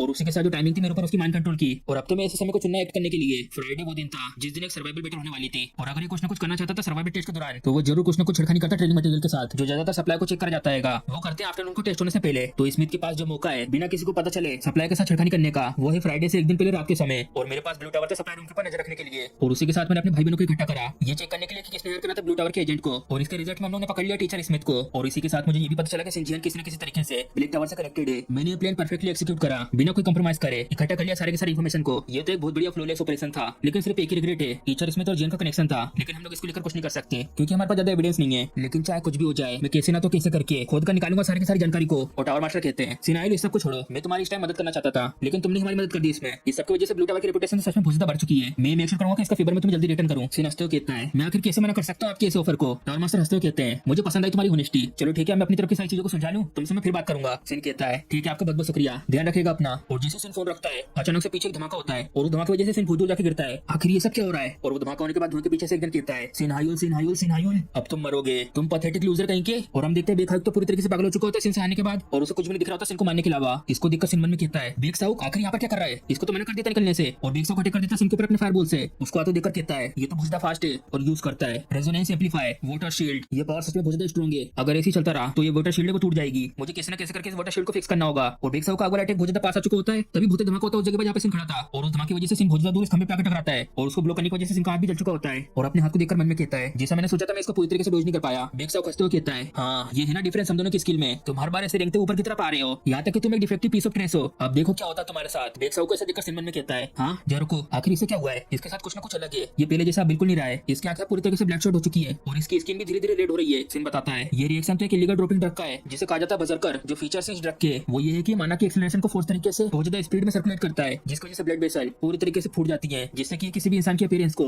एक बजरकर में बदल देता है। एक ऐसा वॉरियर जो पूरी तरीके से कवर है ब्लड में। लेकिन इससे ज्यादा इंपॉर्टेंट पार्ट तो ये है कि यूजर तब तक फाइट करते रहता है जब तक वो मर नहीं जाता। सिन चिल्लाते हुए कहता है ऐसा लगता है तुम सच में क्रेजी हो चुके हो। बेग साउक कहता है मैं क्रेजी हूँ? नहीं मैं तो पूरी तरीके से ठीक हूँ। सिन उठते हुए मन में कहता है रेड माना ये तो थर्ड सर्कल का मैजिक बर्निंग इन्फेक्शन है। तभी बेग साउक कूद के अटैक कर देता है सिन के ऊपर। सिन कहता है उसको देखकर तुम क्रेजी बादशाह कहीं के। बेग साउक कहता कहता है मैंने तुम्हें कहा था ना कि मैं ठीक हूँ, एक्चुअली मैं अब जाके पूरी तरीके से नॉर्मल हुआ हूँ, अब तुम मेरे हाथों से मरोगे। और अटैक कर रहा होता है उसके ऊपर अपने फायर से। सीन इस अटैक को देखकर हैरान हो जाता है और धुआं धुआं हो जाता है उस जगह पर। और हम देखते सीन जमीन पड़ा होता है। बेक्साओ सीन को देखकर कहता है ओ जरा देखो तो इस बास्टर्ड को। और हम देखते सीन अभी भी उठा हुआ होता है। सीन को इसे देखकर बेक्साओ कहता है तुम अभी भी जिंदा हो, तुमने मेरे मैजिक को 2 बार ब्लॉक कर दिया, तुम डिफेक्टिव पीस ऑफ ट्रेस कहीं के, तुम्हारी हिम्मत कैसे हुई। और अपने चेहरों को पकड़ के बहुत चिल्ला रहा होता है। वेल ऐसा तो होता रहता है। सीन बेक्साओ को ऐसा देखकर कहता है जैसा मैंने सोचा था, जो इसका जो मूड शिफ्ट हो रहा है ये डेफिनेटली बजरकर है, लेकिन जो चीज मेक सेंस नहीं कर रही वो ये है मैजिक की पावर। चाहे भले कितना भी बजरकर की ना हो जाए, वो इसकी पावर को इतना बूस्ट नहीं कर सकता। क्या मुझे चेक करना चाहिए इसको। बेक्साओ कहता है आखिर तुम मेरी तरफ ऐसे क्यों देख रहे हो, तुम काई कहीं के। और फिर सीन अपना मैजिक यूज करता है विंड स्पीयर। और सीन के विंड अटैक आ रहे हो तो ऊपर से बेक्साओ की तरफ उनको यहाँ पर आते देखकर बेक्साओ अपने फायर अटैक को एक्टिवेट करके कहता है तुम्हारी हिम्मत कैसे हुई इस तरीके के कचरे वाले मैजिक यूज करने की। सीन बोलता है मुझे और ज्यादा केयरफुल रहना चाहिए था अपने विंड स्पीयर को लेकर, लेकिन मैंने सोचा नहीं था ये चीजें यहाँ तक पहुंच जाएंगी। और सीन को अपने इतने ज्यादा पास आते देखकर बेक्साओ मन में कहता है ये ऑलरेडी यहाँ मेरे इतने पास आ चुका है। और सीन यूज करता है एरो बूम और वो अटैक हो रहा होता है बेक्साओ के ऊपर। सीन मन में कहता है क्या उसने हिट करा। तभी बेक्साओ यूज करता है अपने फायर अटैक को ठीक उसके सामने फ्लेम शूट गन। सीन मन में कहता है एक फायर अटैक और वो भी इस दूरी पर। बेक्साओ हंसते हुए कहता है मारो अब। और बहुत सारे अटैक कर देता है सीन के ऊपर। और सीन बताता है ये जो शॉटगन की फायर पावर है ये बहुत ज्यादा हाई होती है क्लोज रेंज में, लेकिन इसकी रेंज सिर्फ 7.74 मीटर होती है। तुम आसानी से इनको डॉज कर सकते हो अगर तुम दौड़ कर थोड़ा पीछे चले आओ तो। और बेक्साओ यहाँ पर कुछ यूज कर रहा होता है, इसको देखकर सीन मन में कहता है नहीं ऐसा नहीं हो सकता। और सीन सारे फायर अटैक को डॉज करने के बाद बेक्साओ से कहता है क्या तुम मुझे इतना हिट करते हो जिसके लिए तुम इलीगल चिप को भी यूज करने के लिए तैयार हो। बेक्साओ हंसते हुए कहता है एक इलीगल चिप, आखिर तुम्हें किस तरह की नॉनसेंस बातें कर रहे हो। सीन बोलता है जैसा मैंने सोचा था तुम्हें तो बिल्कुल याद तक नहीं है। बेक्साओ कहता है आखिर मुझे उसको यूज करने की क्या जरूरत है, और वो भी तुम्हारे जैसे किसी डिफेक्टिव पीस के ऊपर। अगर तुम्हें बस बकवास बातें करनी है तुम्हारो शांति से यहाँ पर। सीन उन सबको डॉज करके कहता है जो इफेक्ट है इलीगल चिप का वो ये है कि ये बूस्ट कर देता है यूजर की बॉडी को और इनहेंस कर देता है उनके मैजिक फॉर्मूला को, और इसी के साथ चेंज कर देता है मैजिक की पावर और उसकी रेंज को। बेक्साओ चिल्लाते हुए कहता है तो आखिर क्या हुआ तुम बादशाह कहीं के। सीन कहता है बस फनी चीज ये है कि मैं एक्चुअली में रिसर्च कर रहा हूँ सर्कल और माना के स्ट्रक्चर चेंज को और मैजिक फॉर्मूला के ट्रांसफॉर्मेशन को। माना एम्प्लीफिकेशन और सर्कल एक्सेलरेशन की वजह से मैं बहुत ज्यादा सेंसिटिव हूँ माना के चेंजेस को लेकर, भले ही लकी और या ना हो मुझे बहुत ज्यादा हिट मिल रहेंगे दोनों के दोनों इलीगल चिप और बर्जरकर से। बेक्साओ चिल्लाते हुए कहता है आखिर तुम ये सब क्या बोल रहे हो तुम बादशाह कहीं के। सीन अपने हाथ को आगे करके कहता है मैं तुम्हें इसके लिए शुक्रिया नहीं कर रहा हूँ, बस मैं ये सोच रहा हूँ कि ये सब मैं बाद में फिनिश करूँ या तो अभी। और यूज करता है रेजोनेंस, लेकिन तुम्हारी वजह से मैं और ज्यादा ऊपर पहुंच जाऊंगा। जो कोई भी पहुंचता है इस लेवल पे वो चेंज कर सकता है अपने सर्कल के स्टेट को, लेकिन अभी कुछ दिनों में बहुत ज्यादा रिसर्च कर रहा हूँ इस एड्रेड बुक के साथ जो प्रॉब्लम से बहुत ज्यादा आएंगे सबको लेकर, जबकि ये बहुत सारे अलग अलग टाइप के सर्कल के साथ एक्सेलरेट करता है। इस सबसे बहुत ज्यादा जोर पड़ता है बॉडी और माइंड पर। इसके रिजल्ट में जो पेनल्टी मिलती है वो होती है ड्यूरेशन की, जैसे कि अगर तुम पहुंच जाते हो सेकंड सर्कल में और यूज करते हो रेजोनेंस को तो तुम्हारा ड्यूरेशन टाइम हो जाता है 3 मिनट, और उसके बाद 12 घंटे तक जो माना सर्कल है फिर वापस कभी मूव नहीं करता। मुझे बहुत ज्यादा सोच समझ के इसको यूज करना होगा। बेक्साओ कहता है तुम फूल कहीं के अकेले इसे बकबक कर रहे हो, क्या तुम्हें डर लग रहा है। सीन कहता है जो ड्यूरेशन है की रेजोनेंस की वो है 3 मिनट, इसका मतलब मेरे पास अभी सिर्फ 3 मिनट इसको यूज करने के लिए, ये काफी है मेरे लिए। और यूज करता है अर्थलिंक्स, और जैसा अटैक अडेला का तो सिन के साथ फाइट करते समय वो सेम अटैक सिनिया बेक्साओ के ऊपर करता है और वो पेनी से सुई वाला अटैक सीधे इसके पैर में घुस जाता है। क्या ये है तुम्हारा थर्ड सर्कल, आखिर कैसे तुम्हारे जैसा पीस ऑफ ट्रेस एक थर्ड सर्कल को यूज कर सकता है। सिन कहता है आखिर मैंने कैसे यूज करा, और बेक्साओ को अटैक कर देता है सिन के ऊपर अपने फायरबॉल से। डैम इट मरो तुम। सिन कहता है मैं हमेशा इसके बारे में सोचता हूँ, तुम तो गाली भी प्रॉपर तरीके से दे नहीं सकते, सिर्फ इसमें ही नहीं तुम तो मैजिक के साथ भी कुछ नहीं कर सकते। और यूज करता अपने वाटर शील्ड को और इससे बेक्साओ के अटैक को ब्लॉक कर रहा होता है। बेक्साओ इस अटैक को फिर से ब्लॉक करते देखकर कहता है तुम तो इसे पहले ब्लॉक भी नहीं कर पाए थे और फिर से यूज कर रहे हो, लो जलो और मरो इस आग में। तभी सिन पानी का बवंडर बना के उसकी आंखों में घिल लेता है और ये देखकर बेक्साओ हैरान हो जाता है क्या ये क्या है। सिन बोलता है तुम्हें बोलने से पहले एटलीस्ट कम से कम ये पता होना चाहिए, अगर वो मैं होता तुम्हारी जगह पर तो मैं नोटिस कर लेता जो इस बार की वाटर शील्ड थी वो पहले से अलग थी, तुम कितनी भी कोशिश क्यों न कर लो अब तुम्हारा मैजिक मुझे टच भी नहीं कर सकता। बेक्साओ पूरी तरीके से कपकपाते हुए सिन का नाम लेता है उसको घुरते हुए, मैं तुम्हें छोड़ूंगा नहीं सिन, अब मैं अच्छे तरीके से समझ गया हूँ कि आखिर तुम इतने ज्यादा स्ट्रॉन्ग कैसे हो, तुमने यूज करा लीगल चिप को क्यों, इसलिए तुम इतने ज्यादा स्ट्रॉन्ग हो। सिन अपने आप बंद करके कहता है अब सब कुछ खत्म हो चुका है, मुझे बिल्कुल भी बुरा फील नहीं होगा इसके लिए क्योंकि ये सब कुछ तुमने करा है और अब तुम्हें इसे कीमत चुकानी होगी। और यूज करता अपने मैजिक को डार्कनेस ब्लाइंड। बेक्साओ ये सब होता देखकर कहता है आखिर ये क्या हो रहा है। सिन कहता है अगर तुम थोड़ा सा हेजिटेट करते मुझे मानने को लेकर तो ये सब कुछ जो हो रहा है तुम्हारे साथ वो नहीं होता। और बेक्साओ इस अंधेरे में चिल्लाते हुए कहता है सिन आखिर तुम कहाँ जा रहे हो, जल्दी आ सामने आओ, ऐसे मुझसे छुपना बंद करो। सिन यूज करता है अर्थ बाइंड, एयर बाइंड और इस डोमेन के अंदर इसको चेन से बांध दिया होता है। बेक्साओ हैरान होकर कहता है क्या किसी तरीके का बाइंडिंग मैजिक है, और नीचे से उसके पैर भी पूरी तरीके से पकड़ लिए होते हैं। सिन कहता है अभी ऑलरेडी बहुत ज्यादा लेट हो चुका है तो मैं आखिरी में सिर्फ तुम्हें एक लास्ट मर्सी को ऑफर कर सकता हूँ, और वो ये है कि तुम यहाँ से भेजना जल्दी और पीसफुल तरीके से। बेक्साओ चिल्लाकर कहता है ऐसे बकवास करना बंद करो मेरे सामने, अभी कुछ भी खत्म नहीं हुआ है, अगर तुम मेरी लाइफ में नहीं आते तो ये सब कुछ होता ही नहीं मेरे साथ। सिन कहता है तुम्हें क्या लगता है तुम्हारी लाइफ चेंज हो जाती अगर मैं नहीं आता तो, मुझे नहीं लगता कि ऐसा कुछ होता, और मैं ये कहूंगा कि इस टाइम पे तुम्हें किसी और को ब्लेम करना चाहिए ना कि मुझे। बेक्साओ के यहाँ पर कुछ दिख नहीं रहा होता और चिल्लाता हुआ कहता है आखिर कहाँ हो तुम बास्टर्ड। सिन बोलता है बेक्साओ से वैसे मैं तुम्हें एक चीज बताऊं, क्या तुम्हें पता है कि लोग क्यों यूज करते हैं लीगल चिप को, इसके जो साइड इफेक्ट बॉडी को लेकर उसको छोड़कर इसमें और भी चीजें आएंगी। और अचानक से बेक्साओ की गर्दन में बहुत दर्द होने लगता है। अभी बस मैंने अपना माना थोड़ा सा एक्टिवेट करता तुम्हारे सर के चिप के पास, तो आखिर कैसा था ऐसे बजर कर स्टेट में होकर इसका इफेक्ट। और या तो बेक्साओ की हालत बहुत ज्यादा खराब हो जाती है और सिन से कहता है रुक जाओ, और फिर से अपने माना यूज करके अपने हाथ को गर्दन के पास ले जाता है। एक एआई चिप और बॉडी जो बहुत ज्यादा ओवरक्लॉक हो चुकी है उसकी लिमिट से ज्यादा, वो थोड़े से कॉन्टेक्ट के साथ कोलैप्स हो सकता है। ओ हाँ, आखिरी में मैं तुमसे थैंक यू भी कहना चाहूंगा इसके लिए, क्योंकि तुम्हारी ये सब करने की वजह से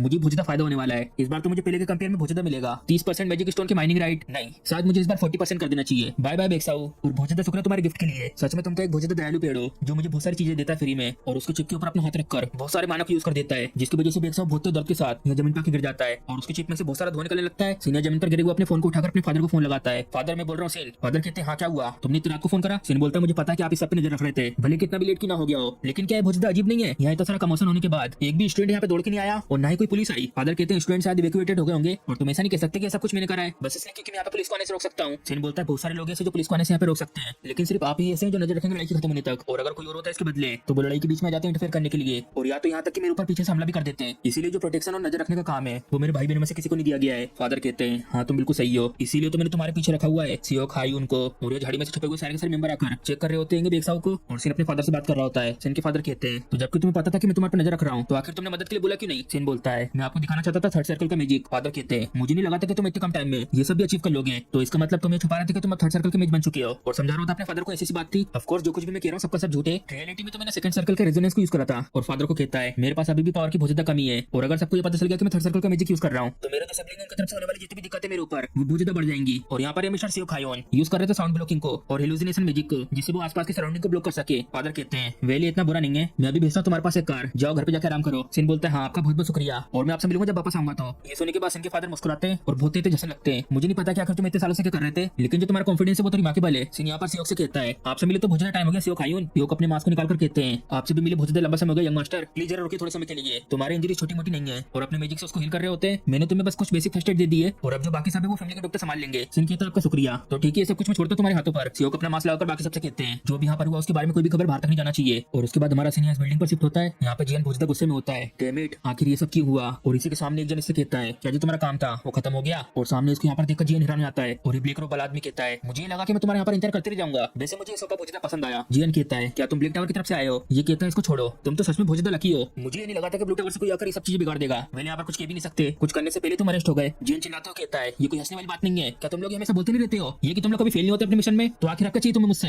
यहाँ पर ये ब्लैक टावर की तरफ से आया हुआ आदमी कहता है मैं माफी चाहता हूँ हंसने के लिए, और जो ये मिशन फेल हो चुका है उसकी पेमेंट तुम्हें वापस दे दी जाएगी, और ऑफ कोर्स इसको ऐसे जो कुछ भी हुआ उन सब चीजों को भी प्रॉपर तरीके से संभाल लिया जाएगा। जबकि हमारा क्लाइंट एक वीआईपी है तो तुम्हें इस सब को लेकर कोई भी चिंता करने की जरूरत नहीं है। और जो बात है इन्फॉर्मेशन को लीक करने की, रेन स्मिथ जो पकड़ा गया सबके बीच वो कल सुबह तक बचेगा नहीं। जियन चिल्लाकर कहता है उसकी जिंदगी से मुझे कुछ फर्क नहीं पड़ता, ये जो बच्चा बेक्सा उसको दी गई लीगल चिप और वो चला गया बजक मोड में सीन के ऊपर हमला करने के लिए। आखिर तुम इस बात को लेकर क्या करोगे? अच्छा ये बात है, इसके बारे में चिंता मत करो, जो वो लड़का है वो ऑलरेडी ब्रेंडेड हो गया होगा। जियन हैरान होता है सुन के क्या ब्रेंडेड? आखिर तुम्हारा क्या मतलब ये सब कहने से? ब्लैक टावर का आदमी बताता है ऐसा लगता है उसने सिन के ऊपर अकेले अटैक करा और अब वो इस समय जिंदा लाश बनकर रह गया होगा, और ये सब कुछ हुआ उस चिप के साइड इफेक्ट की वजह से। ये सुनने के बाद जियन के भी पसीना आ जाते हैं। वैसे मैं इन सब चीजों में इंटरेस्टेड तो नहीं हूँ, लेकिन आखिर सिन के साथ क्या हुआ जबकि उसके साथ बेक्साउ लड़ रहा था? ब्लैक टावर का आदमी कहता है उसको बस थोड़ी सी चोट लगी थी और अब वो जा चुका है। ये सुनते ही जियन कहता है क्या तुम मेरे साथ कोई गेम खेल रहे हो ऐसा बोलकर? ब्लैक टावर का आदमी कहता है ऑफ कोर्स बिल्कुल भी ऐसा कुछ नहीं है, मैं तो सिर्फ तुम्हें वो बता रहा हूँ जो मैंने देखा था। ये सुनते ही जियन कहता है तो इसका मतलब सिन ने हरा दिया बेक्साउ को जो यूज कर रहा था इलीगल चिप के बजक मोड को। ब्लैक टावर का आदमी हंसते हुए कहता है हाँ तुम बिल्कुल सही कह रहे हो, वेली पूरा का पूरा एक्यूरेट तो नहीं है। जब बेक्साउ ने अटैक करा था सिन के ऊपर मैं इसको लेकर श्योर नहीं हूँ कि वहाँ पर लोग उसको गार्ड कर रहे थे और या तो उसके ऊपर नजर रखने के लिए आए थे, लेकिन वहाँ पर सीओ क्यों था और इसी के साथ इसने उस एरिया में आइसोलेशन ब्लॉकिंग मैजिक इन दोनों को सेट करके रखा हुआ था। मैं पूरा में इसको नहीं देख पाया था क्योंकि इसने वहाँ पर मुझे नोटिस कर लिया था, लेकिन वो सच में बहुत ज्यादा इंटरेस्टिंग था। जियन कहता है कहीं वो शेडो तो नहीं थे? क्या तुम मुझे बता सकते हो कि सीओ ने कब फॉलो करना शुरू करा सिन को? ब्लैक टावर का आदमी कहता है वेल मैंने वहाँ पर सिर्फ सीओ खायून को दिखा था। जियन बोलता है सीओ खायून ये शेडो यूनिट का लीडर है जो डायरेक्ट काम करते मेरे फादर के ऑर्डर पर, लेकिन आखिर क्यों एक ऐसा इंसान वहाँ उस जगह पर होगा? और मन में बोलता है अगर शेडोस ने मूव करना शुरू कर दिया है तो मुझे भी समझ कर रहना होगा, ऐसा लगता है मुझे दूर रहना चाहिए कुछ समय तक सिन से। ब्लैक टावर के आदमी से कहता है तो आखिर तुम उस इलीगल चिप के बारे में क्या करोगे जो बेखायुल के पास है? ब्लैक टावर का आदमी कहता है तुम्हें इसके बारे में चिंता करने की जरूरत नहीं है, जो मैंने चिप दी है सिनहाइल को वो तो अब तक ऑलरेडी डिस्ट्रॉय हो चुकी होगी और उसके पार्टिकल ऐसे उड़ रहे होंगे हवा में, तो क्या तुम्हें कुछ और पूछना है? जियन कहता नहीं नहीं चलो तो फिर मैं चलता हूँ, मुझे जल्दी संभालना रहेंगे स्मिथ को भी, तो फिर जल्दी मिलेंगे क्लाइंट। और चला जाता है इस बिल्डिंग के इतने ऊपर से कूद के। जियन मन में कहता है मुझे भी अपनी तरफ से मेक श्योर करना होगा कि सीओ को कोई भी एविडेंस ना मिले, तो इसलिए मैं वो सब कुछ हटा दूंगा जिससे मेरे ऊपर शक हो, और ये सब मुझे जल्दी करना होगा। उसके बाद हमारा सीन शिफ्ट होता है कुछ दिनों बाद एकेडमिक डोमेट्री में, और सीन अपने कमरे में इस किताब को पढ़ने के बाद अंगड़ियां लेते हुए मन में सोचता है मुझे आज टावर मास्टर की तरफ से पता चला कि जो रेंगी स्मिथ था वो रास्ते में अपने सीने को पकड़ते हुए मारा गया। वैसे मुझे लगा था कि ऐसा कुछ होगा, लेकिन मुझे ये नहीं लगा था कि वो इस तरीके से होगा जिसमें हम लोग कुछ कर ही नहीं सकते, तो जबकि इसमें कुछ भी कहने को नहीं है। ऐसा लगता है सीओ के उसने बेक्साउ वाले इंसिडेंट को आराम से संभाल लिया है। और तभी उनके माइंड में एक मैसेज आता है और हम देखते हैं उसके फादर की तरफ से आया होता है बेगा के साथ जो नेगोशिएशन था वो कंप्लीट हो चुका है इस मैटर को पूरी तरीके से दबाने के लिए। इससे हमें मिले हैं मैजिक स्टोन माइनिंग की 43% राइट, तुमने बहुत अच्छा काम करा, इसके बदौलत हमें बिल्कुल भी कमी नहीं पड़ेगी। हमारा जो प्रोजेक्ट है उसमें अगर तुम्हें किसी चीज की जरूरत है तो आराम से केयरफुल बता देना। ये मैसेज देखने के बाद खुश होकर कहता है मुझे तो विश्वास ही नहीं हो रहा कि फादर ने सारी इन्फॉर्मेशन एक साथ भेज दी, ऐसा लगता है वो सच में बहुत ज्यादा खुश है। चलो अभी सब कुछ छोड़ो, मुझे बहुत ज्यादा खुशी है कि सब कुछ अच्छे से हो गया। तो चलो अब आखिरी में सिर्फ बचा हुआ है वो ये है एक ग्रीन बेटर के लिए हाई लेवल के मैजिशियन इकट्ठा हो रहे हैं और जो ये कंपटीशन है वो 2 महीने के अंदर अंदर होगा। सच में ये तो बहुत ज्यादा इंटरेस्टिंग है। और तभी अचानक से सिन के आसपास कुछ होने लगता है और सिन इसको देखकर मन में कहता है तो जो रेजोनेंस को यूज करने की प्लेंटी थी 12 घंटे तक की, ऐसा लगता है वो खत्म हो चुकी है। अब बस मुझे इतना टाइम के अंदर अंदर पहुंचना थर्ड सर्कल तक, तो चलो चलते अगले पेज में टेस्ट के लिए। और चला जाता है यहाँ से एड्रेस बुक के अंदर। यहाँ अंदर आते से खोल के देखता है आसपास,